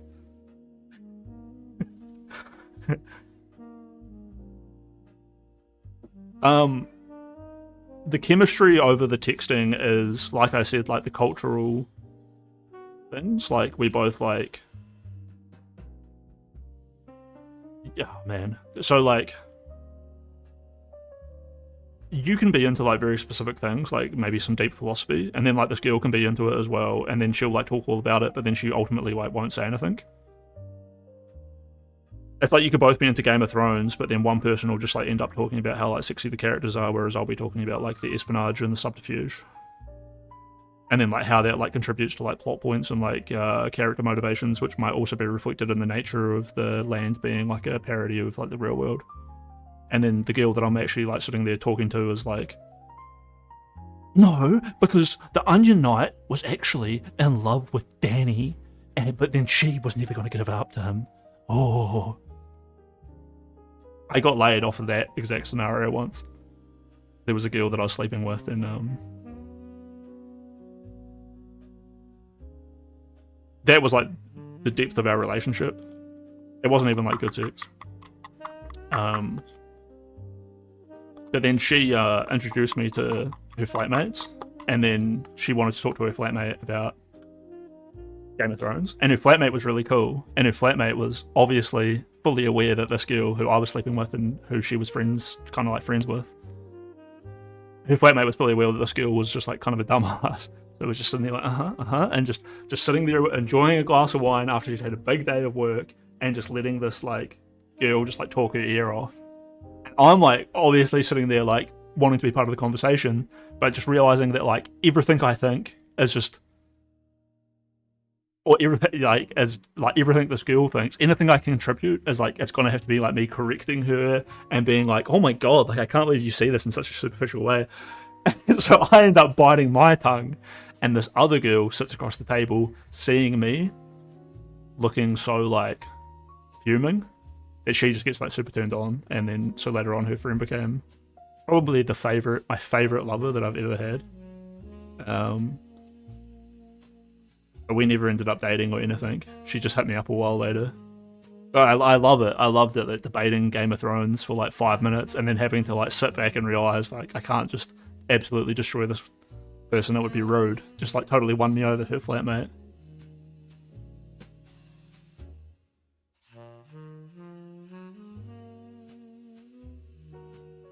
But honestly, getting stood up by that other girl made me like fucking super depressed yesterday. I was so depressed yesterday. It was like, dude, getting fucking... sorry, the chemistry over like the messages is great, but it's only because we're both lonely. We're both like living by ourselves, and we're both like doing this and that. So that's why I say when this girl came to meet me, she was like overwhelmed by the chemistry we'd had without really talking or meeting. Whereas I was like, oh, you don't look like you said you looked. You don't talk like the way you talked. You don't have the depth of you don't have the ability to dive into the depth of the philosophical or academic nature of things that I thought that you might be into. And not only that, you are just like generally overwhelmed with the entire situation to the point where you can't acknowledge me at all, and you're just fully offloading that onto me. It was brutal. And it's like, I can't just like tell her that. And I don't know what to her telling her that either. Like, when she messages me like, at least tell me why I'm getting ghosted, which is like, dude, like I said, it hadn't even been 24 hours. It's like, motherfucker, you were literally crying when I critiqued you. I am inside your walls, skibbity bop and da da burskadoodle pap bap yee haw skibbity bippity bop and da da za za zoom boom boom skibbity bop and da da ding dong bing bong flip flop skibbity wobble bop and da da schmingle dingle blorp skibbity bap bap. My walls are filled with concrete, so It just took a while to load. Yeah, the catfishing sucked. I should have taken some photos of her or something when she got here. Van Sprungers. So I could show you.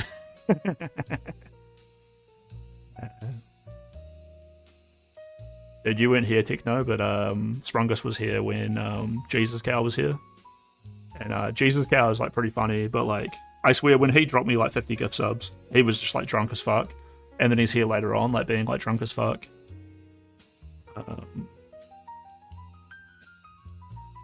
And Sprungus was like, why does that guy keep disappearing out of chat? And I was like, oh, he just keeps getting banned for being annoying.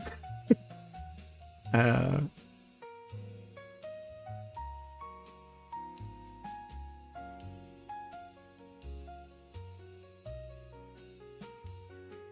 don't know. There was like some points where Jesus Cow seemed like you know, pretty fun and enthusiastic, and then like I'm like super grateful he like gave like a bunch of money, but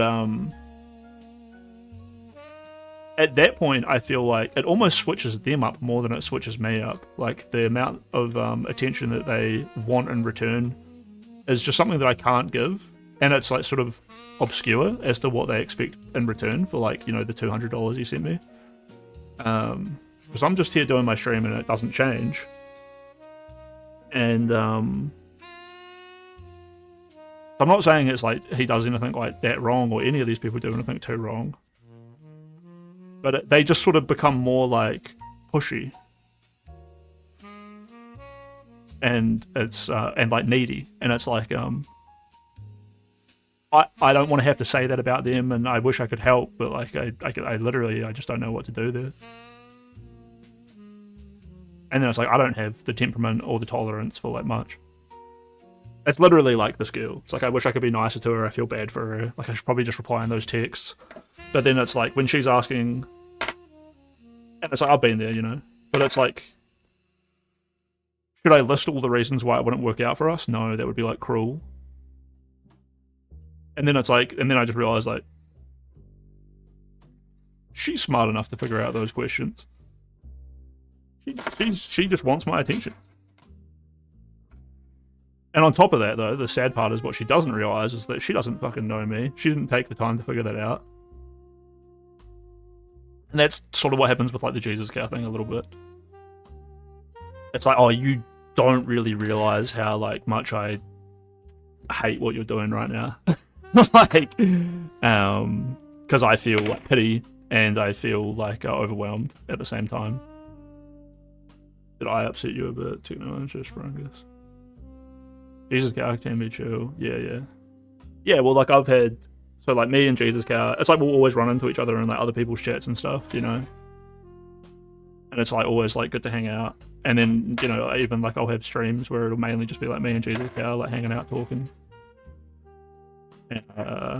And that was good for probably like over a year, you know. But and I'm not really even saying that like anything major's happened. Like he might just show up again soon, but like he's not like a VIP anymore, and like you know, the way I can like pretty easily justify that isn't just because I'm like annoyed by like the messages and that, but it's just like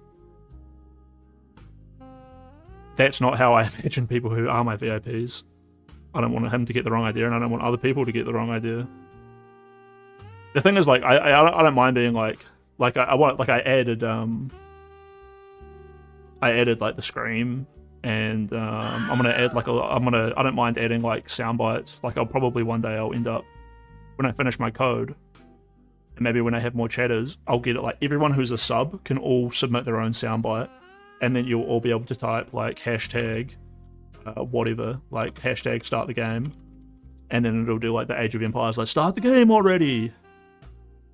Or like propane. You know?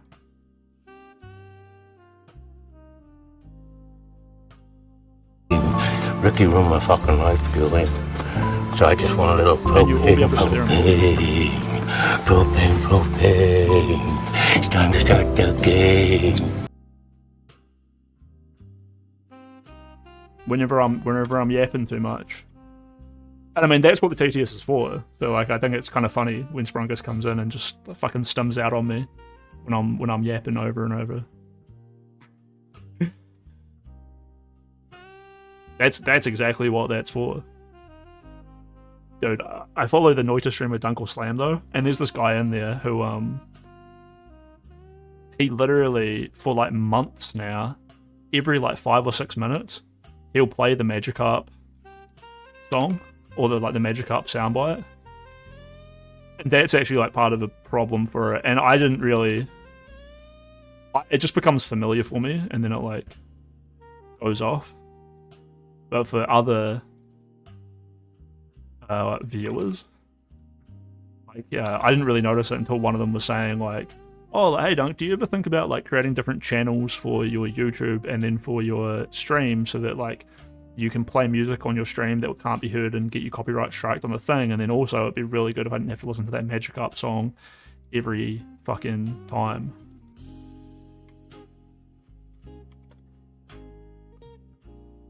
And I was like, damn, that is really obnoxious. It's this. Totally pathetic, unreliable, known throughout the world for being super weak. But that's pretty fucking funny. Look, another queer TTS about being turned off on fat people. Wait, did I miss some context here?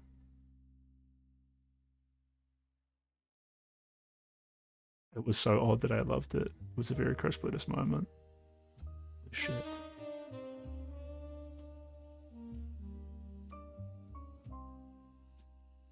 The craziest thing about the TTS is that, I mean, sorry, not the TTS, about the being catfish thing. Dude, you even said Skippity on the TTS. The craziest thing about being catfish, fuck, did I save her picture? Did I have it anywhere? Wait, did you do the 10 push-ups? Oh, no, I didn't yet. Or let me do them. I need to do them. Yeah, I was talking about the benefits of doing like 25,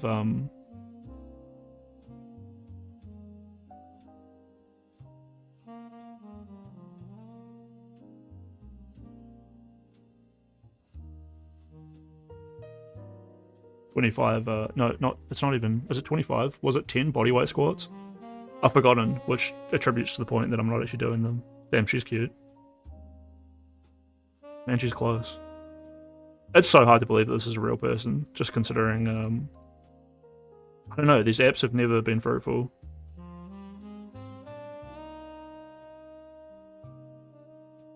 The thing is, I'm not gonna like overly try and talk to those people. The thing with this girl was like, it was pretty outstanding that it went anywhere.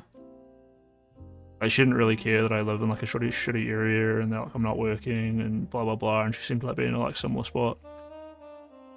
And then it was like, oh well, this is all because you're actually also cringe. But yeah, she kind of looked like the girl that I was talking about from the Game of Thrones story. The flatmate who I ended up sleeping with, not the original girl.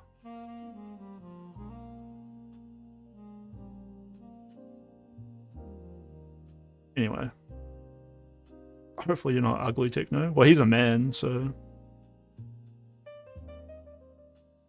That is the funny, actually. I used to have like a good rant about that. About how men don't need to be good looking. I think we need mediation between me and Techno. Remember when like people were doing penis ratings in Just Cool server, and then people came here to ask about like my thoughts on it? Because I had a rant from like a few years ago that lined up on that about like men don't need to be good looking, but then it's like they are just naturally good looking. If a man just does more, he just like his body will just like be fleshed out and more like testosterone starts pumping through, more muscle starts coming through. His features become like more grizzled, and like that's great. And there's like a level of pushing to that, like I myself went through a lot of growth by doing like aggressively hard work for not much wages, right? I learned like the way you can transform physically because of your like masculine hormones, if you work in greenhouses under incredibly heavy conditions, or constantly being out in the sun. Even though I'm a ginger, I can adapt by being out in the sun a whole lot. You just got to be reasonable with it, and it's not nice, and it probably shortens my lifespan. The point I was going to make is, like, I think, especially with the greenhouse thing, like, a lot of people would come and then leave. I've had a lot of jobs like that. I had a job just shoveling concrete. And all the other workmates were like, I can't believe you're still here after 3 weeks. And I was like, well, I thought I was only going to be here for 2 weeks. And they were like, yeah, but that's because most people don't last 3 days. So that when they offered you the job, they just said 2 weeks. I was like, well, I literally, for that job, I was getting paid like $1 or $2 more than minimum wage, which was like $22 at the time or something. And no shit, that job was like, you'd have to pay me like $50 an hour. It was insane.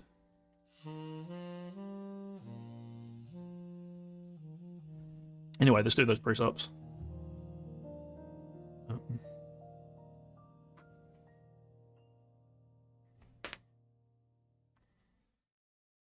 be really enjoyable doing work or exercise in really shitty conditions. Yeah. Dude, the heat and the shoveling concrete one was brutal. And then the sort of like being covered in mud. And I'd wear like overalls with like some sweatpants underneath, and it would all just be like soaking wet. Even when I got like really fit running and stuff, I would dude, it's actually so risky for me to like it's like being an IRL streamer. I'd always start the stream a few blocks away from my house at least, right? So people couldn't just like trace my location. And now I'm like picked up my camera and it's like, oh, are there any dildos just like sitting out somewhere? Actually, I'm not high and I haven't been smoking, but I actually have a bong sitting right here. Hilarious. Someone traded me some Ritalin for a bunch of weed the other day, but I'm not really like a weed smoker at the moment. I also got like a lapel mic, which I should probably get working today. And here's my little stream deck. Pretty nice, pretty nice. Anyway, let's do those push-ups.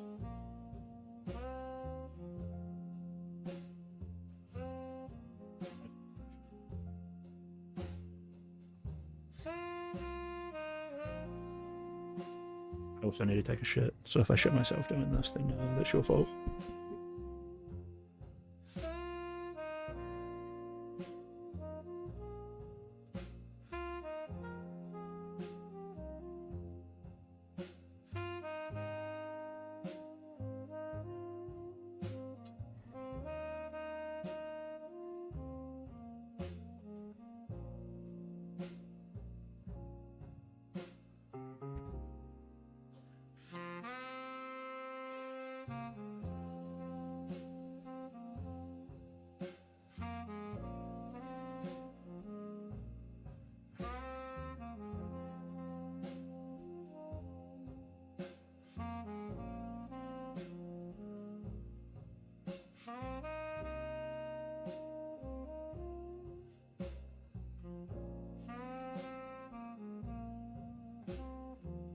Dude, other streamers are like, thanks for the stretch. 100 points.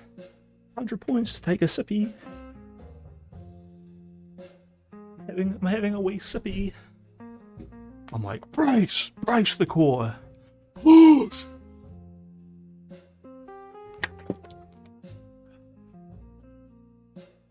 Remember with Stardust?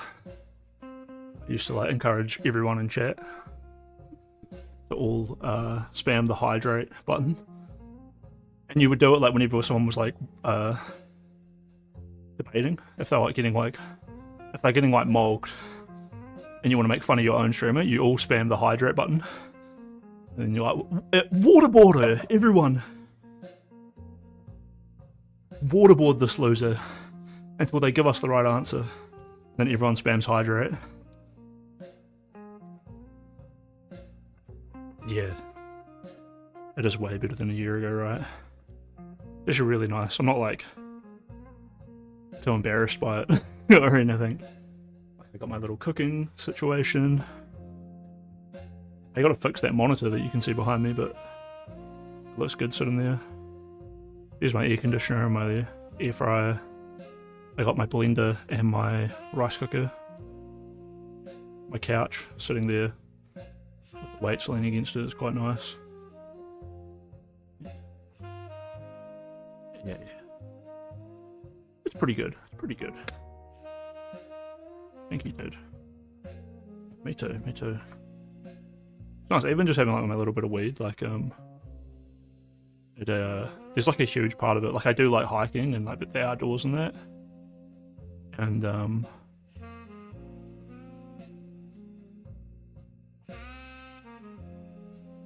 it's nice that I can, and I'm not like a huge drinker, even though like I am like a huge drinker or whatever, but like, what am I trying to say?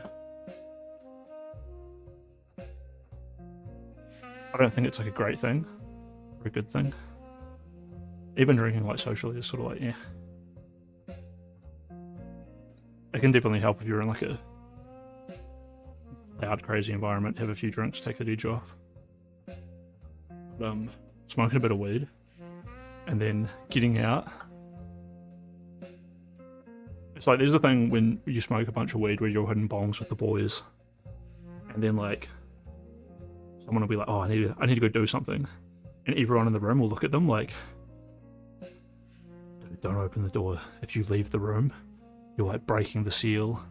And in one way, it's like, you know, we're hotboxing the room, so you're breaking that seal. But in the other way, it's like the weed kind of creates this level of anxiety, and then everyone's like, "Oh, we're in our safe little room," you know. And that's just a subconscious thing that sets in. Or, I don't know, it's not really subconscious, it's conscious because like we're literally talking about it. But there's the counter proposal to that. Whereas like then you do break the seal and then you do get out there and everyone's like, "Oh, it's actually awesome out here. It's actually great." And it's so funny having that feeling as an adult, you know. Oh. Thank you, Sprungus. Dude, I'm gonna fix those notifications soon. That felt quite loud. Look at them getting along. Thank you so much, Sprungus. And Techno, thank you, Techno.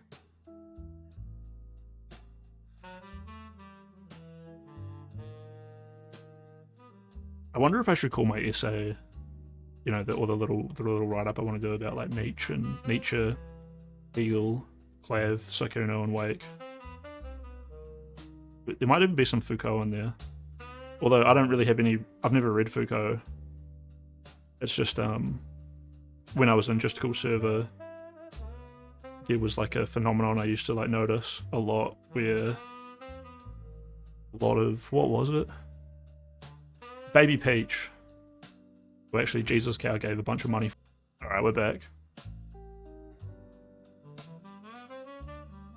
It's a shame it like cuts out and then it takes a while to like reconnect.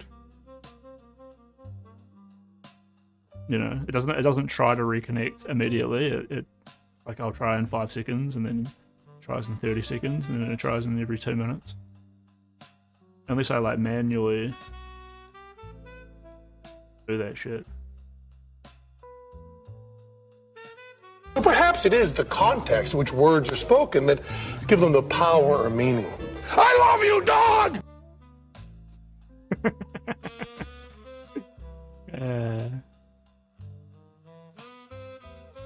But this definitely needs to be, this needs to be a soundbite I have. Perhaps it is the context. What I was going to pontificate on here a little bit was when I was like 18 or 19, I definitely already had this like pretty individual view of the world, and I always wanted to like write I would call it like authenticity or being genuine or genuinity. And then I wonder if I could like make it so that like basically if I call my video like, "Is Clavicula the most authentic man alive?"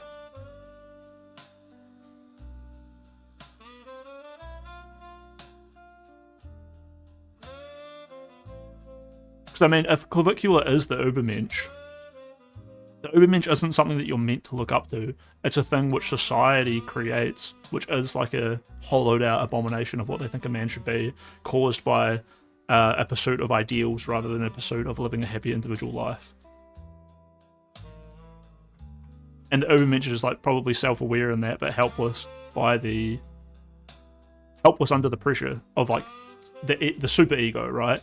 Everyone thinks that Clav has a huge ego, but really the problem is that there's a community ego.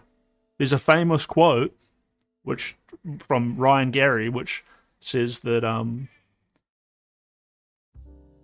madness is more commonly found in the crowd than the individual. And, you know, it's like that mob mentality. Like everyone all freaking out and applying pressure. And in doing so, they've shaped, like, Clavicula into this, like, little freak. And, you know, or maybe you don't know, Sigmund Freud called this the superego. And he's like, we all have our subconscious, our instincts, our this and that. And then we have our ego on top, which is like projecting ourself out into the world. But then above that, you have the superego, which is the world projecting itself onto us. And all three of these things make the self. So you have the inner identification of yourself, which is the subconscious, or we access that through the subconscious. And then you have the ego, which is the way you think about everything and the way that pushes its way into your ego and the way you see yourself. And then you have another thing, which is like the subconscious. You don't know what everyone is thinking. So in the similar way to the subconscious, you can't access the superego except through your own ego. But it's there. And it's everyone else pushing in on you. And that is what makes the Ubermensch. Want to get ready for bed? Maybe watch a movie? Nice. I'm going to end stream soon and chill out. Super nice to get that sub from you, Techno.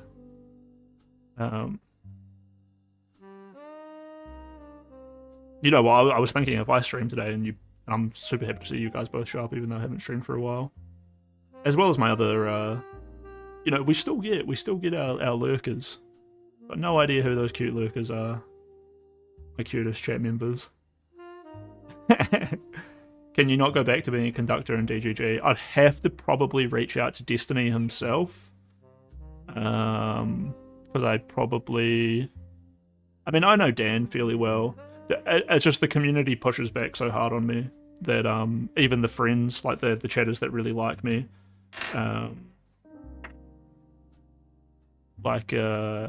it's just very extreme how much like certain people there hate me. I was talking to Rizzy about it the other day. I think you were there, Techno, and I like brought up like Russell logs and stuff. I saw the craziest Russell log that day was someone being like, remember when Chris Bledis was like such a fucking loser that he was asking us for advice about his life, and then he just said he wanted to be an actor, and then they went and they provided a link to me saying that, and it's like, it's me in 2023 just like in chat just being like, yeah, like, what's going on everyone, like, hey, like, you know, I got a bit of money and I got free time and like, where should I go in my career? And someone's like, oh, like, what are you really good at? And I'm like, I don't know, I feel like I could be like a famous actor. And it's just obviously just like, me at least, it's just like the most outrageous thing to say, like. And then literally like a month ago, like, DGGs just talk about me all the time. I think some of the other conductors, like Pizza and Rinlux definitely kind of, I don't know. He's like kind of like, he's okay, but he's like, also I annoy him, but he also is like, I don't know, I can't really say on it. It's not like Rinlux hates me like maybe like RTBA does. But then again, it's like, it's not like I think RTBA really hates me when I compare him to like Calcifer or Hojak or these people who are like real intense. With Hojak, it's like kind of pointed because I didn't do it intentionally, but I just unraveled like some fucking sick degeneracy from him. And like Calcifer is, I don't know. I don't know what his deal is. He's just a widely known hater that I think is the most blocked person. Well, that's Kane. Kane and Calcifer, the most blocked DGGs. Yeah, clicky. Yeah, it is very clicky. They have a click. But I think recently, I don't know, funny things will all happen. Like, Justical Server will be talking about me, and then DGG will be spying on Justical Server, and then DGG will start talking about me and all spurging the fuck out. And then I'm like, well, fuck, like, I just got schizophrenia coming out of Justical Circle, then getting fed into like more schizophrenia from like DGGers, or like feeding the DGG schizophrenia. And then like Mr. Mooten was doing a thing for like conductors, I think, recently. And I think some of the other conductors were like, oh, like put Crisp on that list, put Crisp on that list. And so he did. And then you see DGGers just writing like real intense messages like, what the fuck are you doing, like, Mr. Mooten? You don't even know who Crisp Lettuce is, and you're like putting him on this list, like, why is he on there? And like, you know, and they're real pushy and aggressive. And I can't imagine in that situation Mr. Mooten would have been defending me or pushing back at all. He would have just been like, you know, oh, like he's just, you know, like it's like they don't need to be that aggressive, but they feel like. So I just think in a lot of their minds, I am. When I was there, and I guess I would say things like, oh, I want to be an actor one day. They would generally be appalled at the lack of seriousness or whatever. And then other times, like with Hojak and that, he would be like, you know, I'd be like, dude, you're like obviously like manipulating like people who are like going through a tough time or whatever. And then he would want to like debate bro me about it, you know, have like a debate perpetuary, like this and that, and then like the snarky quips. And I just would like disengage and be like, I don't give a fuck. I don't give a fuck. You're weird. Look at the way that you're messaging me. Fuck off. And then they just hate that because like they want to be able to get in the back and forth. But by not engaging, I win, you know, and I'm not mad, I'm just backing off. And I know that's because they'll say like, oh, he was mad or he was angry about this or that.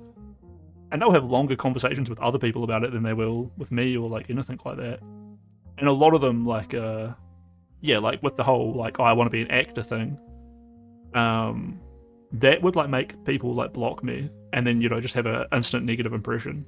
And I don't know, it shouldn't, and I don't really know why. Or like I can kind of understand. Like they just don't like the way I interact or speak. But I mean, like, I'm genuinely just treating it. I think for them it's like, you know, or I know for like a lot of them it's like it's really important to them. Like that place is their cliquey in group of like misfits and rejects who they relate to more than they relate to anyone else. And I get that because I feel similar, but I don't massively plant that on myself personally by being like, oh, I'm like Destiny. I also get laid a lot. I also, you know, am like a genius computer coder who makes a bunch of money and blah, blah, blah. I instead would be like, yeah, you know, like I'm having a rough time and I'm here just to chill out and enjoy that. And a lot of them would hate that. They were like, I can't believe you just display weakness here like that.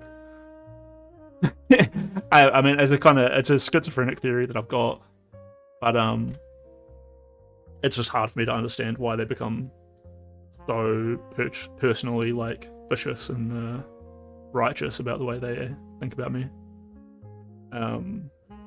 Simultaneously, there's like a level of obviously this is like hundreds of DGGs, so there's like a similar version where it's the same kind of people doing the same kind of thing, but they genuinely just like don't care and they just think it's all silly. And then those people just sort of rationalize that by being like, oh, he's an anti-fan and he's on Justical side and this and that. And then the ones who are like really personally invested, like overly so, are like aware and like think that that's like a super useful way to go. But yeah, anyway, I don't know how I would ever manage to get back into DGG.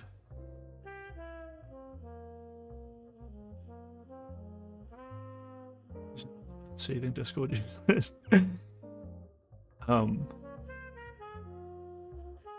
Yeah, I was sort of surprised by how invested Doobie got into. Doobie became like a very massive Destiny anti-fan, right?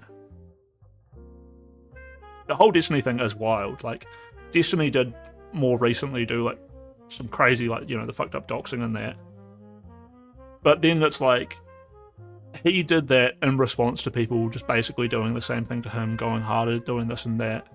You are all of these people, you know. Justical was the next DGG, and Jacob, and that whole server, and all of that.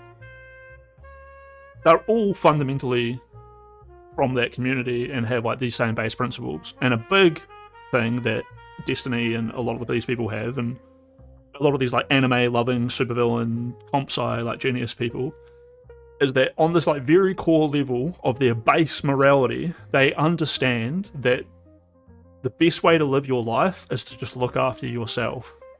So winning is all that is important. And that comes out in a very funny way in like DGG and the politics servers, where they are constantly trying to get little wins by like having like what do they call it? Gay ops?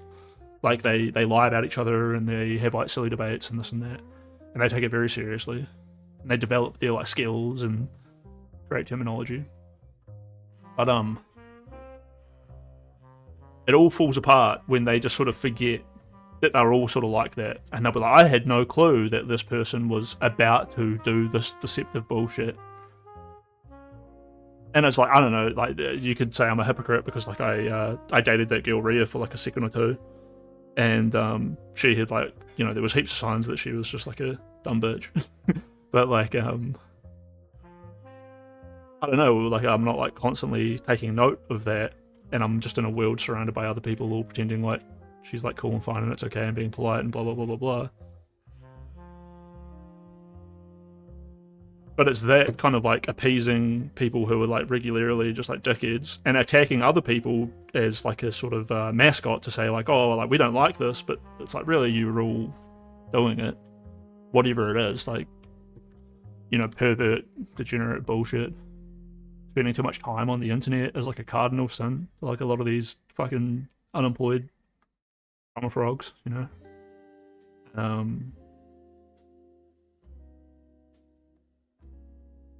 To ever pretend like you thought that Destiny wasn't totally down to just like fuck as many people as possible, and that like he was obviously sick of Melina long before they got divorced, and you know, that like most of you just like are probably okay with the age of having sex with women to be 18, but like you wouldn't really mind if it was 17. But like equally you'd never like you trust that for yourself but not for others, blah blah blah blah blah. I mean, Justical runs like weird furry fucking avatars and hangs out with Nicandros. Queeman had like those fucking documentaries done about him by that fucking and I mean, not to mention like Queeman being an A-log in the way that he debates with Destiny and being like super weird, but then like, you know, like people, like multiple people have made videos all about how Queeman's just like obviously a fucking weird pedophile and blah blah blah blah blah. Now I'm not here to like lob those accusations or care that much, because it's not like these are like actual like predators or whatever, except that they kind of are, right? In the sense that they pretend like they are above that. They pretend like they're this and that. They obfuscate to like get in closer and grow more famous, and then super aggressively focus their lives and careers on being the guy who attacks Destiny. And it's like, oh, it is super important to you that you don't appear that way. I mean, like, you don't give a fuck. Yeah. I mean, Queeman is like a lolicon defender.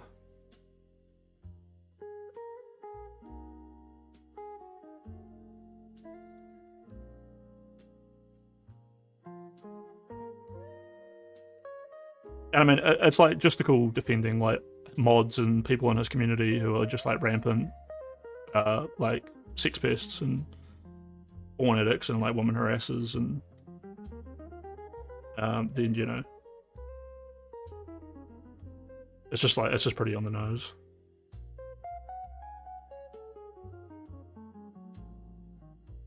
And I mean, all of this is just it's just the obsession with like not seeming that way. You can be like, oh yeah, like, I mean, we're all tolerant and we're polite, you don't have to like... It's a little bit like in Cumtown, they make fun of Starburst for being like fat, right? But they don't do it like all the time, and it genuinely comes from like a good place. Yeah, you could like imagine if it wasn't that Starburst was fat, but that he just watched too much porn, right? They could do that, but they don't. You know, they don't like be like, oh, like shut down the weebs or like this or that. They'll just like rhythm, big sound in a place. Rap, bwe, air horn fire reel. Big bomber clot. Plaster on my head. When we see that pussy turn red. Which words Let's do this one more time. give them the power or meaning. I love you, dog! Or perhaps it Love you, dog. That'd be a good sub emote. is the context in which words are spoken that give them the power or meaning. I love you, dog! Or perhaps it is the context in which words are spoken.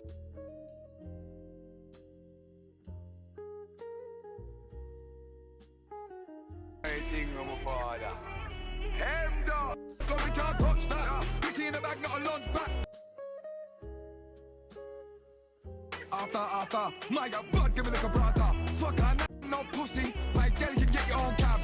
Pass me the egg, Rizzler. Right now, me a jump in the lab. Yeah, big bumper. Class lift light up. Light up, know everything mad. What's that? You must think me a idiot. This guy must think me a mad.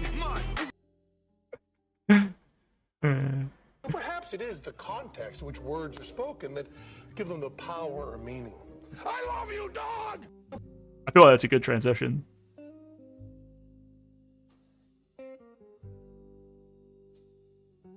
Oh, dude.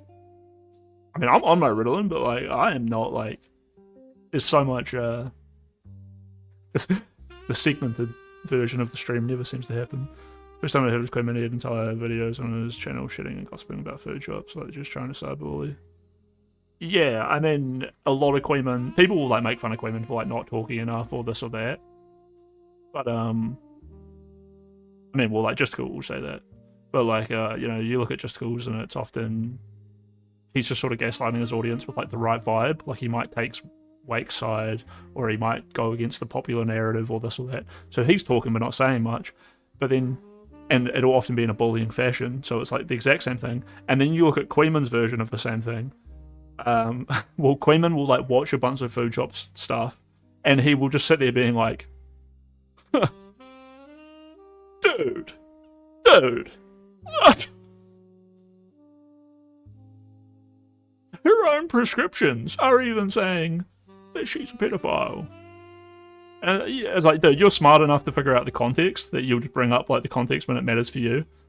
I mean, the first time I ever talked to Queeman and went on his show was legitimately that he was just saying it was totally okay to bully Malik for getting kicked out of her own flat for no reason. And then just like, he was just like making up and propagating that she like wasn't paying money that she owed and this or that.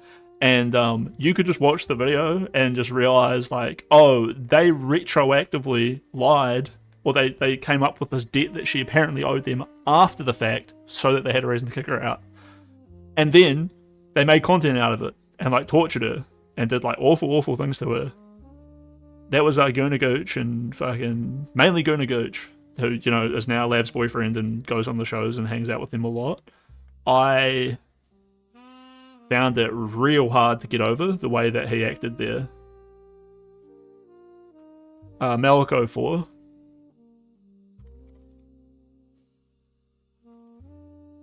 I've got a channel on my I've got a video on my YouTube of me debating Queeman about this, and it's so funny. There are like two super funny moments that I always laugh about. One is that debate where I just start saying to Queeman, I'm like, you just don't understand like rent and responsibility and like this and that. And that's why to this day he always, whenever I talk to him, he's just like, do you have a job yet? Oh man, everyone, this guy is just like a schizophrenic like university dropout loser. And it's like, dude, I'm not a university dropout, I'm not schizophrenic, like none of this even happened. And I was just super polite and calm the first time I talked to you. And now he's just like awful. Queeman just aggressively attacks me with all of his own like personal insults. And I mean, I'll still be like courteous and hear him out and watch the content sometimes. I'm over it now, but like, yeah, I had to call in and be like, you know, like you are just like so fucked up with the way that you're treating this girl. Like she's like 21, 22, moves out of her parents' home, moves in with Guna Gooch, Cutebot, and some other people, and then she felt pretty like stressed out about the situation. And they all like sort of like turned on her because she like talked about it. Like she was like, fuck, everyone's just like kind of rude and a little bit busy. way over the top. And it's like, yeah, she obviously shouldn't be saying that maybe online, like, you know, just keep that shit to yourself and, you know, like, deal with it quietly and maybe don't even bring it up with your flatmates unless it becomes like an ongoing problem or whatever. But like, they eventually end up like taking her out to like a bed and breakfast or something just to get her out of the house. But like the pretense of that is like days of like sort of harassing her, making up lies about her owing them money which she didn't owe. They told her that she didn't have to pay rent for the first week, and then they later on went back and said she did have to pay it. And then they, you know, forcefully basically remove her from her house by banging on her door, infiltrating her private space. They start cutting off the power to the flat so she can't stream in that. And so she's just like, I think she might call the cops or something, or then maybe they call the cops or something. It was all like, honestly, from their end mostly, just like crazy stories about like this or that were like weren't really consistent.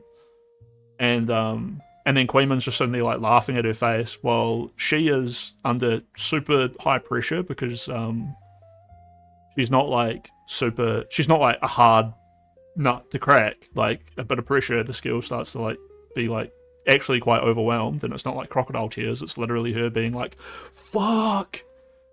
She's a victim of brain injury like me, so I can understand like how it would scale like out of control. I had to talk to her about it once.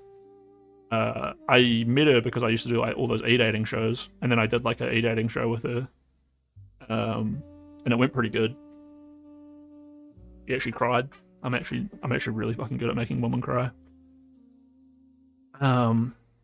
It's a long story to tell, but basically I empathized with her about like the struggles of having your life like changed, like and this and that, and then after we stopped talking, she was like, oh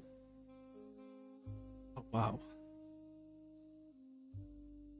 But I just realized I've been streaming on YouTube this whole time and I haven't checked my YouTube chat at all. Although it would have popped up in the thing. It was real brutal. It was super disgusting. Like, and I was like quite Queenman crazy makes and gaslights everyone over streamer drama. Yeah, here we go. Control the situation and grasp. So this is his point of view. I'm not streaming or a streamer. So he just puts up, he puts up like the most schizophrenic photo, because I play into this. I play into like my schizophrenic shit. So he just wants to make me look like, I mean, he even like says it like, he even like multiple times, as streamers do, they build the narrative before they start talking about something. So he would like paint this picture about me a whole bunch before bringing me on stream. Chris wants to come in. Okay. Well, you're not even. What do you mean pull you in? You're not in.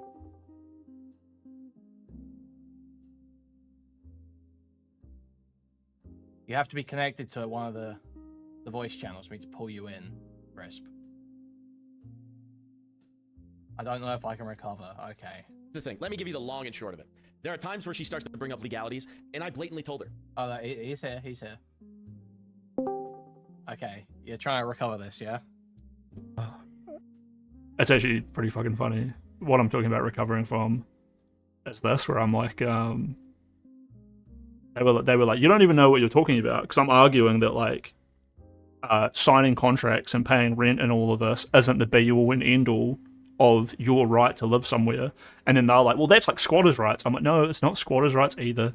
You can make a verbal agreement with someone. They can give you a room. You can move in. You start paying them rent. And then the rent being paid itself is evidence towards your rights as a tenant under Tenancy Acts to live there and have your human rights and of shelter and privacy upheld. So these people can't just burst into her room and like live stream her and be like total fucking losers. And it goes beyond that. Like they openly just start, Gunnar is just openly talking about like how much he's going to mock her, and he's like, I'll fucking tear her out of that room if I have to, like, and they're banging on her door and they're doing all this crazy shit. And anyway, I misspell here and say I was at uni for a law degree, but I don't spell it like L-A-W, I spell it like L-O-R-E, which is hilarious.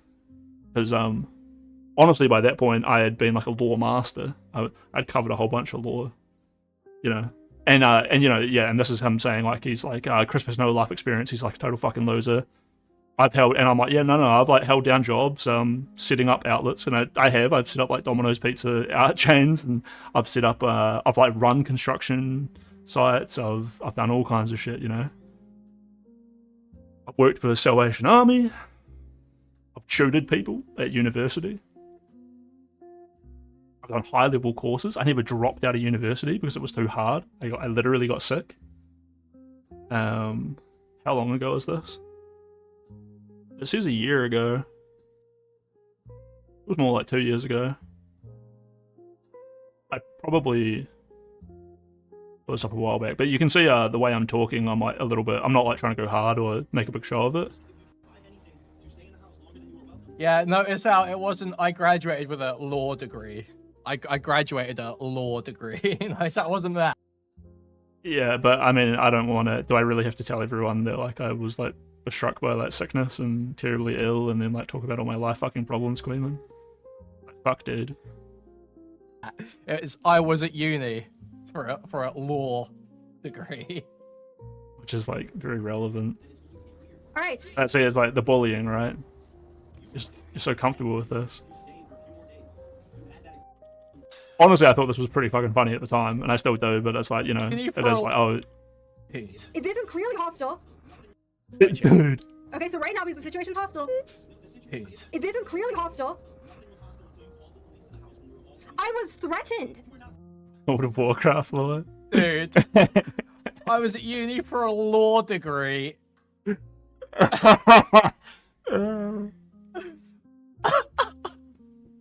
But see, it's like, he's such a cunt, dude. Oh, God. I told Queeman and just school in a call once that, like, because the girl I was hanging out with, Rhea, she had like a fake rape story, and when I was dating her, she would always tell me about how she got raped, and then the guy is like trying to get in contact with her recently. I found out it was all fake and shit, and I was talking to Queeman and just school, and I was like, I got raped once, you know, like I was at a party and I like woke up and the guy was like sucking me off. It's totally fucked up, and Queeman just could not stop laughing. He had to like walk away from the computer. And I know that Just School would have fucking muted his mic. It was cracking up as well.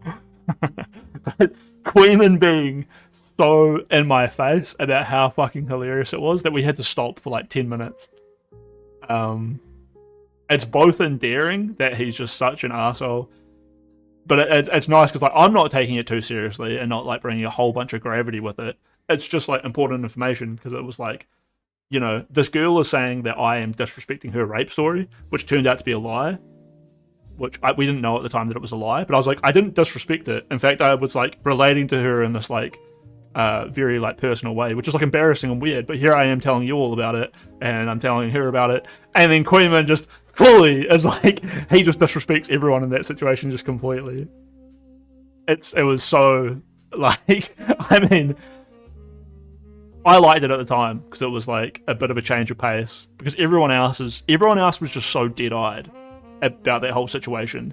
Everyone just refused to give me any kind of real human interaction, so they could just keep trying to farm the situation over and over and over. So even Queeman being like just openly disrespectful about that was like a level of authenticity that was great. But then on the other hand, when it's like here, he desperately points out that like, oh, he never graduated, and then he starts lying that I'm like a loser and a dropout. It's like, none of that's true. I don't know if Queeman's ever had a job. I don't know if Queeman's ever had a higher education. I don't know. All I do know is, you know, he's like lying about all of this and he's obsessed with that, and we do know enough about like the fucking lolicon bullshit and the obsession with Destiny and being a rich anorexic Jewish cunt who just fucking chills out and talks shit on the internet for a living. I'm not really like, I don't really get my rocks off like bullying people, but it's like, I mean, if I was gonna point out anyone who was like a massive fucking loser, it would be, you know, the upper class try hard reject who's got like a little smoking wiggler. Like, fuck, dude. Anyway, the whole reason I brought this up was the funniest thing that happened here was like, I was just like, oh, you're just like kind of bad faith and stonewalling, and like I can't really get through to you, but like maybe when you grow up, Queeman, you'll like understand how rent works and like you know, when you get in these situations, like that it will work out. So he throws that back on me all the time now, like really aggressively, that I like have no experience in the world and don't know things. But I didn't realize that he was like 26 years old. I thought he was like 20 years old. Picture of How did he undermine it? like his motivations. How did he undermine He just said that like, even if he did agree to the cleaning, right, and then he's like, but it had already been cleaned. Well, that just seems like he made a really dumb business decision, and it doesn't really mean that she did anything wrong by being like, oh yeah, I'll do these things Well, like pay rent. she's suggesting she's saying I did all this work. I unpacked the stuff and I spot cleaned this house. And he's saying, yeah, that isn't really that much work. It was a brand new house. And you think that makes Guna look like better? I mean, that or sounds you think it like justifies all of his other claims? It sounds like he's correct. That's. It sounds like he's shit talking in order to like. Okay. Dude, this is such a frustrating thing that I've recently been trying to put into words. But what Queeman is being here is so to be pertinent is to pay attention to what is relevant and contextual. Now, people can say facts and say things that are correct and seem like they're saying something that is correct, but really it has nothing to do with what's going on. What is very clear, but Queeman is refusing to acknowledge, is that she didn't have much work to do. You know, it was a new house. She just did a little bit of cleaning. She moved those boxes. And then she was told, hey, because you've done that, you don't have to pay rent. Now, Queeman is saying, well, that wasn't worth it. So, like, when she why would she expect to, like, she's a dumbass for, like, thinking that she didn't have to pay rent because she, like, barely did anything for that money. So I'm like, it doesn't matter how much work she did. She was offered the work and told that she would be rewarded with the pay. And then they took the pay away, which makes Guna a dumb businessman. And to think that these fucking, you know, drugged out ADHD streamers are unlikely. They'd just be like, yeah, fucking just go clean that up, empty the truck, empty the moving truck, and we'll just call it a day, and everyone will just chill out and be fine. That's exactly what these people are going to do. These aren't like the kind of people to be like, oh, we'll all chip in and like many hands make light work, and like let's just like set a few hours aside and we'll be done in no time. They're not like this at all. They're going to have a moldy, stinking kitchen and fucked up shit after like 3 or 4 weeks of living together because none of them are going to be doing anything. You know.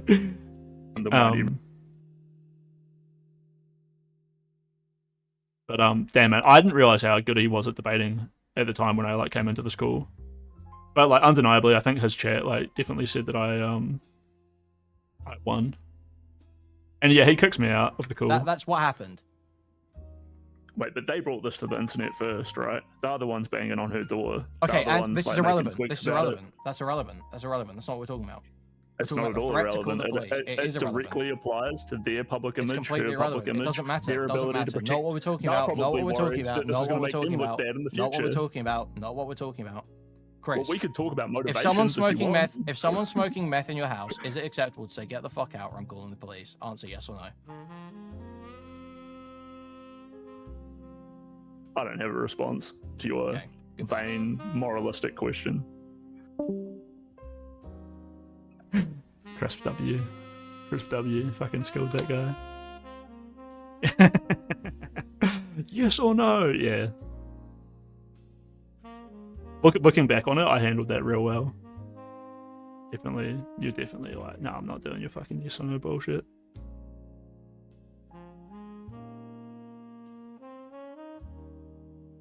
Nuance lacking ass. Yeah, I don't know. It's very funny for me to accidentally say to him, yeah, like when you grow up, it'll be okay. That's a moggin and a half. But the parallel thing that I laugh about this with Justical is, you know, I was like a big supporter of Justical at the start, like especially like before he started hating on Destiny and that. I was like okay with them hating on Destiny, except I was from the very beginning always like, oh, I can't believe you guys don't know about this. And then I like after like a month or two, I was like, oh, okay, like this has gone so far that I'm just gonna start telling you guys to stop sawing out. by pretending that like you ever thought that Destiny wasn't, you know. So I was always like a contentious figure or whatever. So just saying, like, even though I'm not a fan of his now, and I used to be like a big fan, it's like there's still like a thread of consistency. But I used to say to Justical, I was like, hey, like, you know, if you want to quit your job and you want to take this really seriously and that, there's like certain things you need to do. And like, I used to just say to him, and like, the one thing where it's like there's a few things you should do is you should view bot, because everyone's view botting and yada yada yada. And I don't, looking back on it, I think he had already started view botting. I think he had already realized he should take this really seriously. And he's been view botting since like almost the very beginning.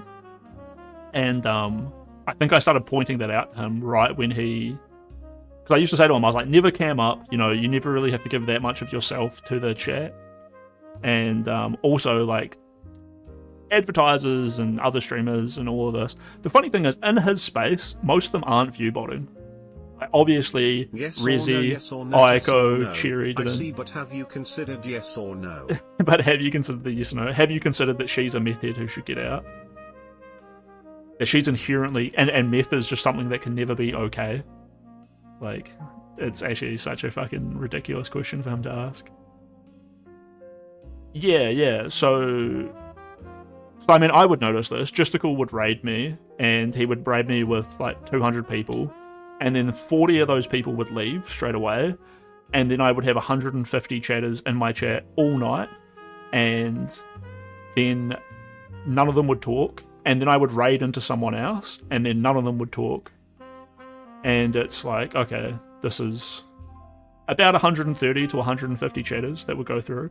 And on top of this, like, you can go look at his kick VODs, and it'll be 8,000 views. So throughout the night, and even afterwards, there are, you know, about 8,000 bots, which just like cycle through, building up those metrics to make the VODs look like applicable. But then you can go look at the Twitter, you can go look at like Rittenhouse's YouTube. I mean, Rittenhouse's YouTube is probably somewhat modded.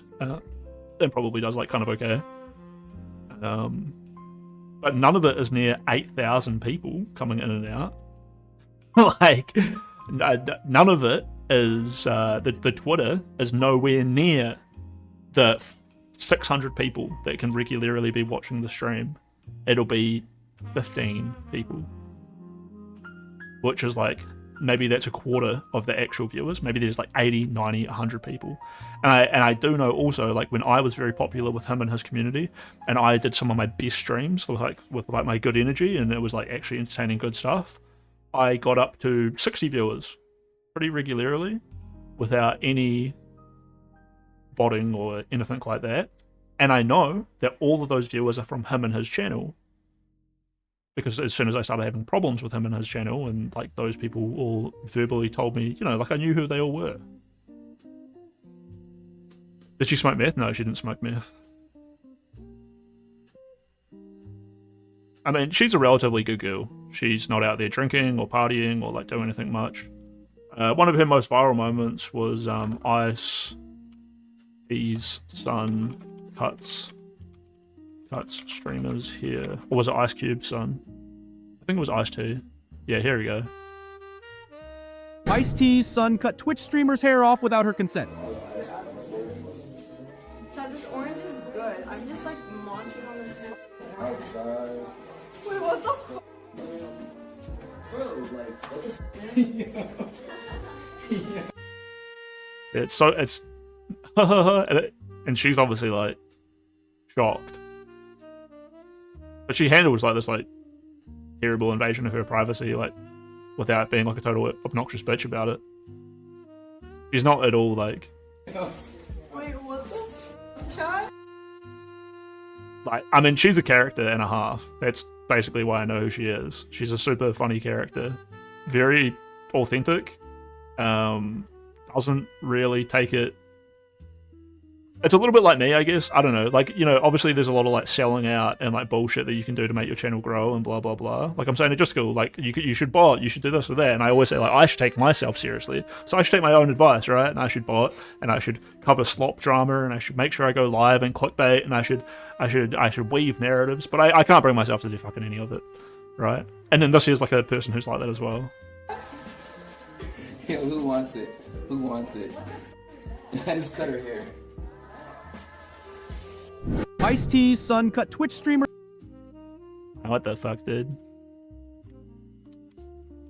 So all of that being said, when I see these other people, part of the reason she's like, you know, authentic like that or whatever, is just like,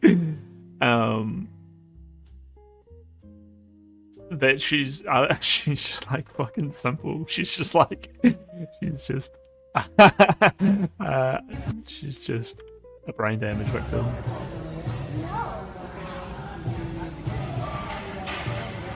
It's trippy though, yeah, like occasionally, like, because she'll get like 30 or 40 viewers, like actually tiny, her channel. But then like I'll see like her and Bradley Martin like working out, or I'll see, I think she loves it. I genuinely don't think she's like piping these dudes down. So like she's not like a drug addict. She genuinely loves working out. She just lives with her parents on like a little estate. Well, I don't know if estate's like the right word. She lives in like a, basically like a wardrobe, they call it, but it's really like a little cabin, sort of like on the property.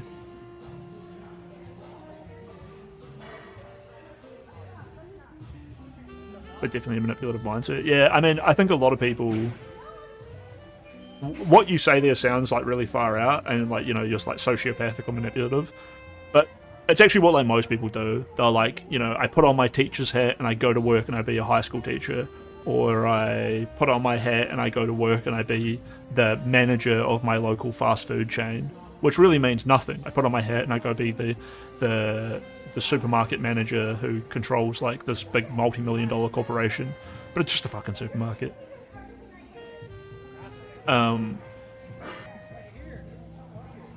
And like I do that too, like when I'm like actually working, I'm like, I am the construction worker. I fucking get up at 4 o'clock because I'm a big tough man who gets all grizzly and blah blah blah. But it's really hard to like turn that on and off when you go home and to be like, I'm no longer the school teacher, I'm no longer this, I'm just the man, you know. I'm just the dude hanging out with his friends, the same guy who used to smoke weed and try to kiss girls when I was 15, but yeah, I don't know, you know, whatever.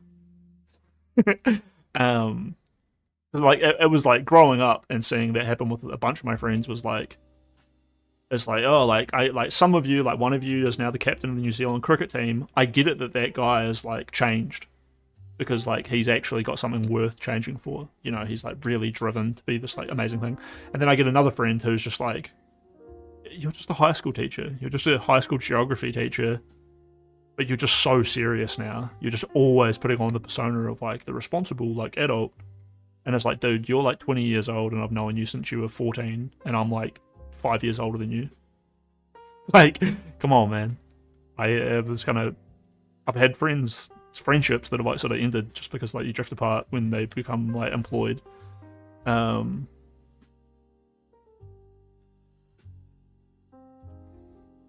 be fair, it is like kind of sociopathic. That definitely happened with a lot of my friends who weren't like, I wouldn't really be super comfortable calling them like narcissists, but they honestly just sort of like were. They were just like the kind of dudes who were not like horrible people or like trying to do like bad or whatever, but like they would become like offended and bothered by things, and they would either be very quick to just like cut that person off or like get rid of it.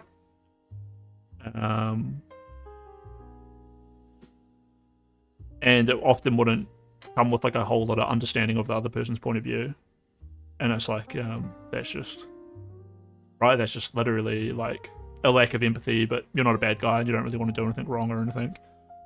But you're just like super focused on like your own personal life, and that's fine.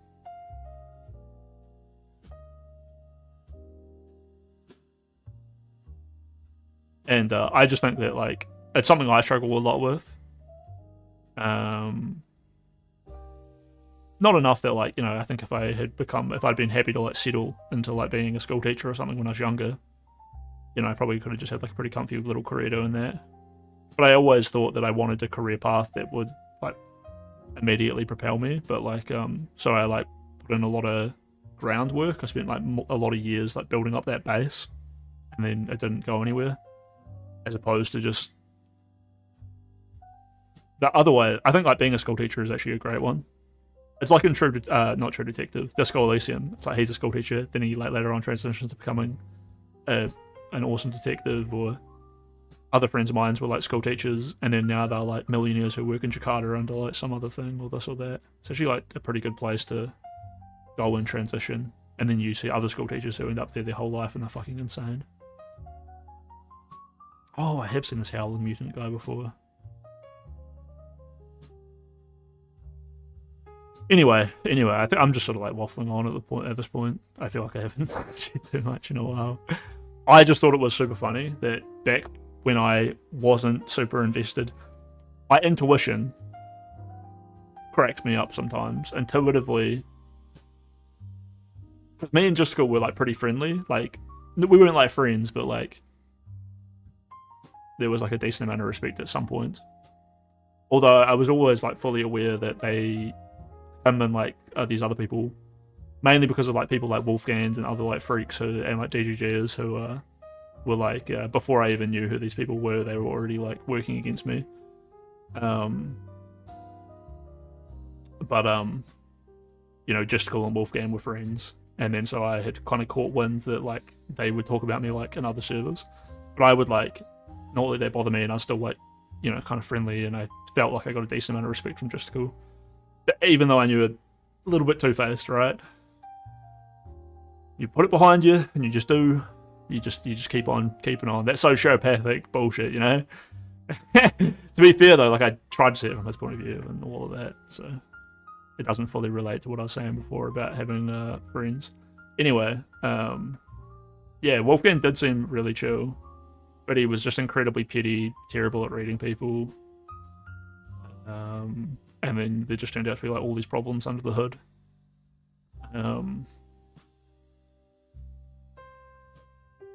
It's not even, I don't even think petty is the right word, because it's not like I had an interaction with him for him to be petty about. It was like just this like crazy vindictive nature towards strangers, and yeah.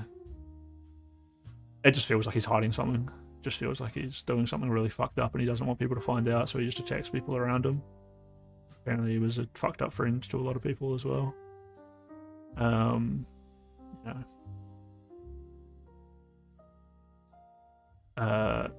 But yeah, it is very funny when me and Justical had that level of respect, and then me being like, you should be botting. And then I think he was live, and I typed that in his chat, and he was like, shut the fuck up, Chris. He's like, stop that. And I was like, oh. I was like, oh, it's already happened. So funny. It's so funny thinking about someone botting with like 100 or like 120 viewers and being like, yeah. But then you look at like Ice Sudden or Action Man or someone like that, and it's unironically like 5,000, you know, when they have like 5,000, 6,000 bots. And it's like, you know, when you gamble and it's like you're gambling, you have no money and you really want that $5 and it's awesome. And then you get that $5, that huge serotonin hits, and then you keep gambling for like the $10, $20, blah, blah, blah, blah, blah. And then you lose it all, and it's like, okay, well, like I'll gamble for the next 5, you know, start at the bottom and work back up. Then it doesn't hit the same. It's like, well, like now that I've had that $5, it doesn't hit the same. That must be what it's like for people who, Mizkif, right? Mizkif fucking losing his mind about like not having 100,000 viewers anymore. But you know, that's the kind of guy where, I mean, there was that day all the bots crashed and all of the OTK streamers went offline. They all lost like 8,000 fucking gambles. I'm glad I did not do gambling. Fuck, one of my chatters used to come in. I think he's gifted a little bit of money. No, he would buy me games. Who was that? It was a chatter who would come in and buy me games and ask me to play them, which was real good. I remember I was super fucking depressed one day, and he bought me the cats game. It's just like it's called like 50 cats in Shenzhen, and then you just like find cats and click on them, and like 50 cats in this place or that place. You just find cats and you click on them. It's kind of like Where's Wally but with cats, or snails. There's another one for snails, and it's just like all these different There's like 50 cats in Shenzhen, 50 cats in Auckland, 50 cats in Mexico, 50 cats in Egypt. You know, all these different games. They're pretty cool. They're only like $2 or whatever. Anyway, I actually saw this. I feel like this is worth watching because like a couple of times. Because here, you want to keep an eye on like the background. She's definitely going like 20 or 30 Ks right now, right? You fucking dog, do it, dog. And then starts looking around for a little bit of like, oh.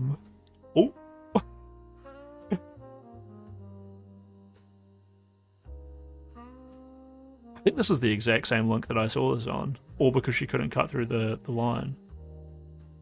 Can we get this with like... Can we get this with like a widescreen view? Yeah, this dumb bitch's face changed. Did you guys like read what happened with the outcome of this? Because the driver got charged and the lady jumping on her car and telling her to do it got off scot-free. But the judge was literally like... The judge was like, yeah, I'm gonna charge you, but like, I totally understand that you were the one being threatened and that you were put in a dangerous situation and she was putting you in a dangerous situation and you were also putting her in a dangerous situation. But I'm just going to suspend your license for 6 months. What probably happened here was the lady in the car probably just drove off and was like, fuck it. And the lady who was being the dumb bitch probably was like, oh, I'm going to take this to the police. So it was probably just that she went to the police first. That's honestly probably what happened here. And then like the lady in the car was like, I don't give a fuck. I don't want to press charges. I don't really want to hear about any of this. And they're like, well, we have to do something and you're not like being so aggressive legally and yada yada yada. I mean, this should be assault.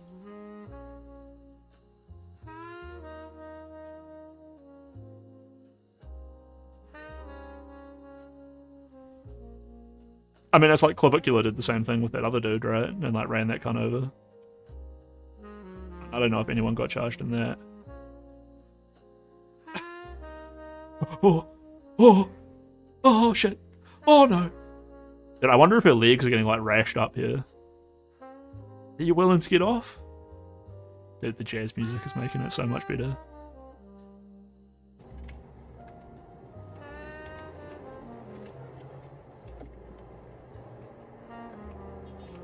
Dude, why can't Queenman just watch shit like this? You fucking dog. And apparently she's going like 60 kilometers an hour. I think this is still her hand. And this is her sleeve, right?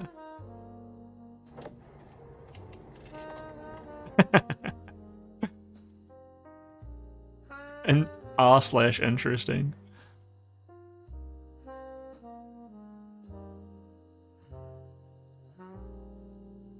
Damn, that's a huge drop. Oh. Dude, I felt that one in my taint.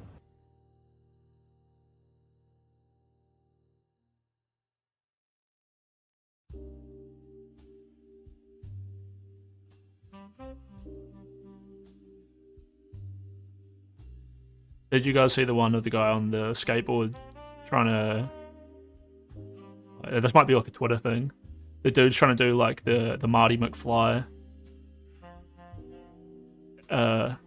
Is it Marty McFly from Back to the Future? And he's trying to like you know, skitching in Tony Hawk's. You could do skitching where you like hold off the back of a car and like fly around. Honestly, I've got some great footage of like me and some of my friends doing this. So it's crazy watching this dude try and do it. And absolutely gets ragdolled, dude. I want to say meat crayons, but I've started to have a little bit more respect for the term meat crayon. Because, you know when like people were like, oh, I was in a motorcycle accident? And then you realise, and like it's like some dude who's like missing 3 of his limbs. I realised that's because when you crash at high speed like that, it does actually just grind your limb off. Actually crazy. So that's why, yeah, that's why motorcycle riders are often limbless, I guess. Oh shit, I saw this one recently. This dude is actually, what do they call it? You know, that kid, and he's like on the front of the canoe. He's just vibing. Aura farming. Yeah, that's right. They did Aura farms. This actually looked fun as fuck. You fucking dog. You fucking white dog.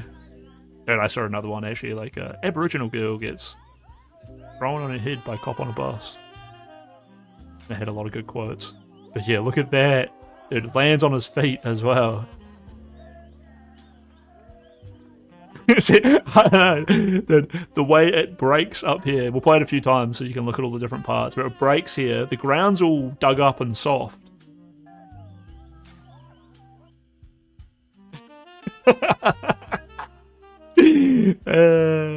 Apparently this is the highest G-force that humans reach outside of spaceflight.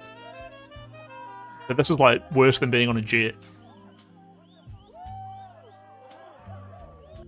Wild, right? Hey. And he's definitely dazed as fuck.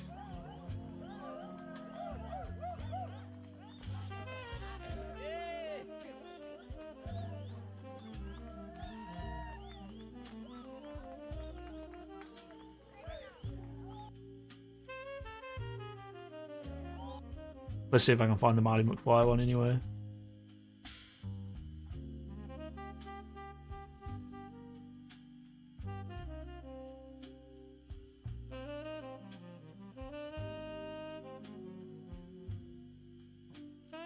Cheerleaders.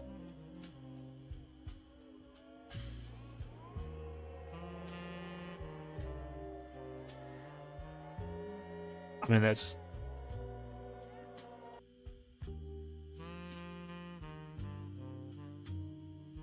impressive, it's not unbelievable.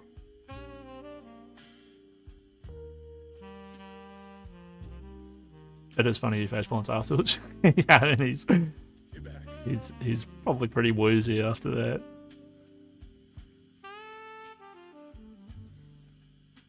Yeah, look at this dude shaking. Getting fucking stalked by an animal is so uncomfortable.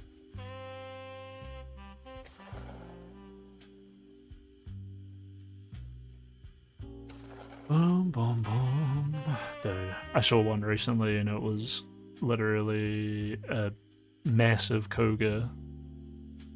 Would you pull out the phone being chased by a bobcat?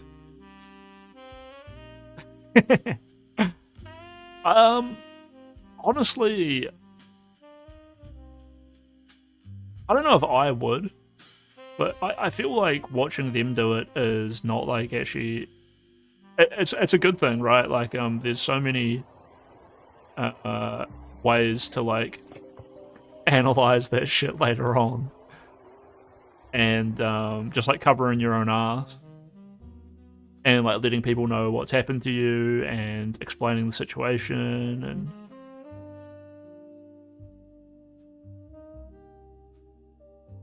But for things like that, with the... I have to maybe assume that that dude wasn't holding the phone like this and then the gun like this. They have laws apparently about killing those animals. Yeah, exactly. And I was like, dude, I couldn't get that fucking animal away from me. You can see me trying to escape from the situation and like, and it's coming for me. So like,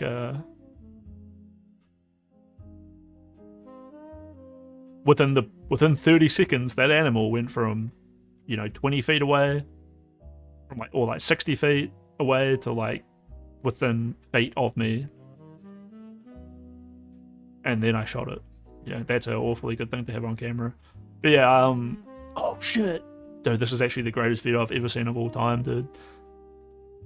Just when I think that I'm never gonna be watching anything, just when I think that YouTube shorts are like, I'm done and I'm gonna grow and I'm gonna move on, then this shows up. Some wild fucking hogs chased by a quanker.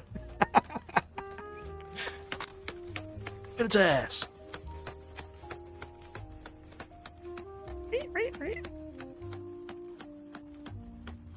Thank you for the sub. Alright. Good night, Sprungus. I meant to end this already.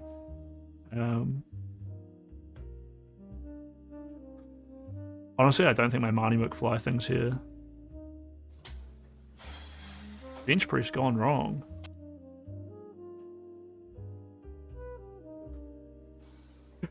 I mean, his arms are tiny, but his chest is huge. But that's a lot of weight.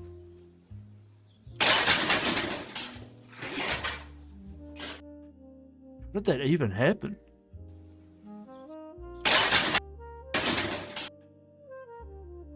He's got safeties on. Is the safety not connected to the back? I mean, it can't be. How?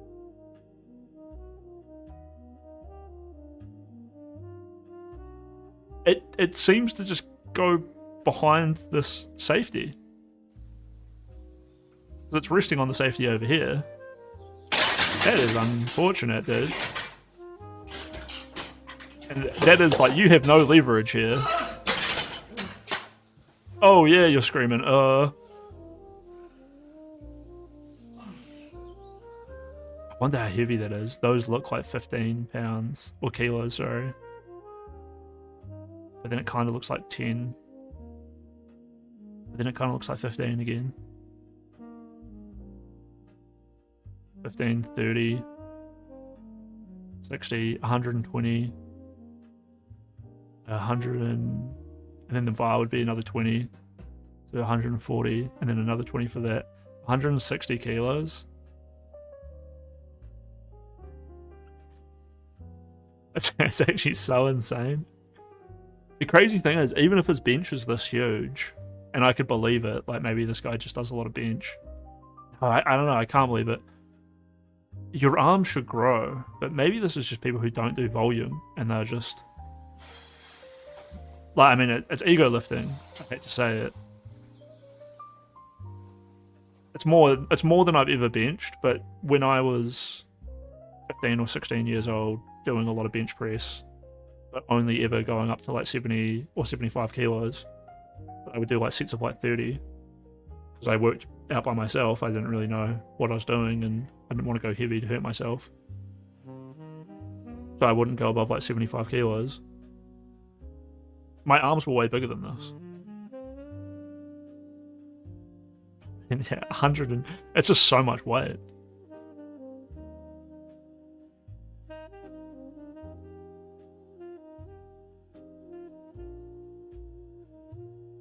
Yeah, there we go. Dude never had that 160 kg in him. He doesn't even look like he could handle 200 pounds. I mean, I don't know. He's got this crazy arch. His ass is... This is not a good sign when he's already lifting his ass off the bench. Like, he's already breaking form to, like, drive, and it's on the way down. Like, it's very weird to break form already. Your ass doesn't need to be pressed into the bench, but for it to be coming off so much is, like, brutal. And, I mean, it doesn't even really get to a sticking point. He basically uses leg drive to push it up off his chest, and then he just drops it straight on his head.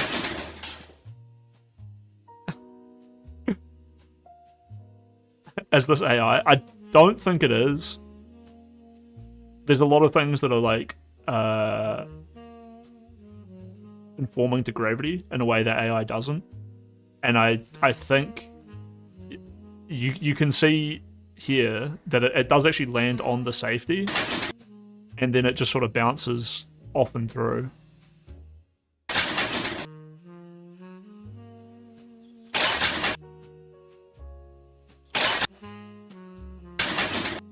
I think what's just happening is he just tries to push up and back, and he's just not thinking, so he pushes it back a lot.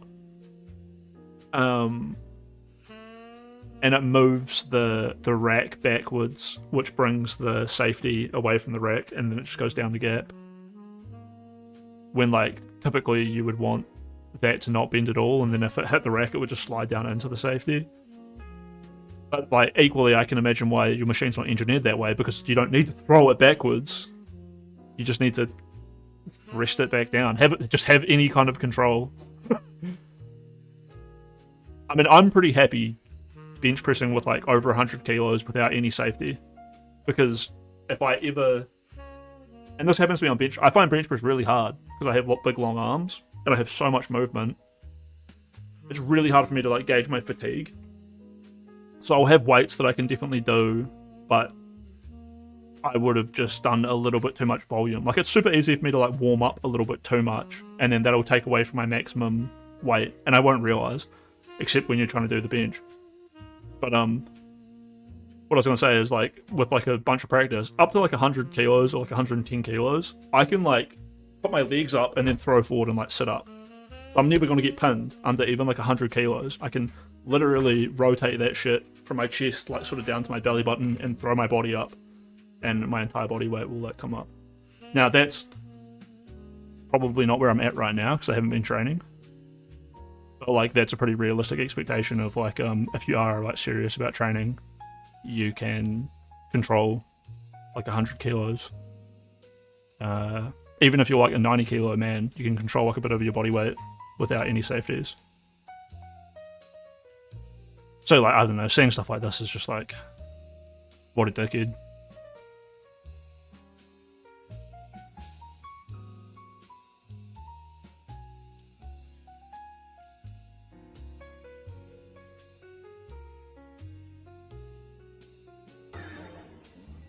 Oh my god. Hello, Bill? Bill? Joe! Bill? Hello, Bill? Bill?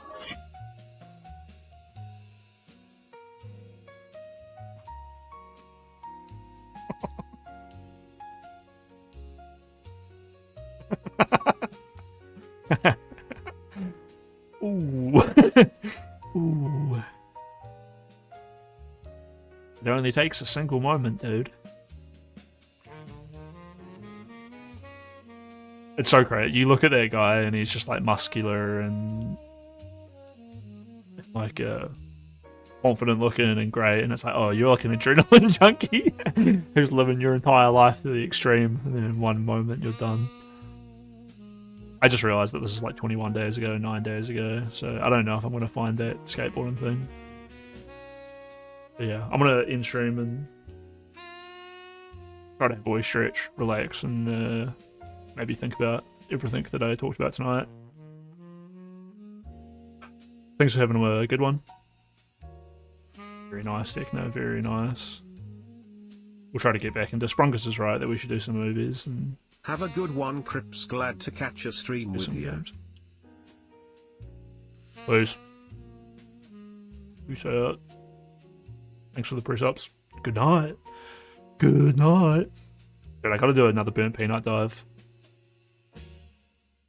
A lot of everyone's talking about him. I thought I found a good hit piece explaining why people don't like him in that, but then it was just a piss take from West. I want to say Westside Barbell. I don't know, some guy. Enjoy your silly little dreams. Yeah, my silly little dreams. Have a silly little night. Good night. Good night. It's shiny form spark. Hold up. Where's the obnoxious?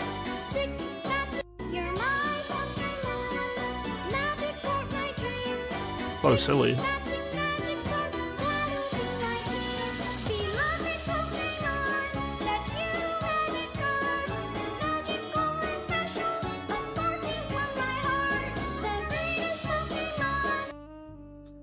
Alright, good night.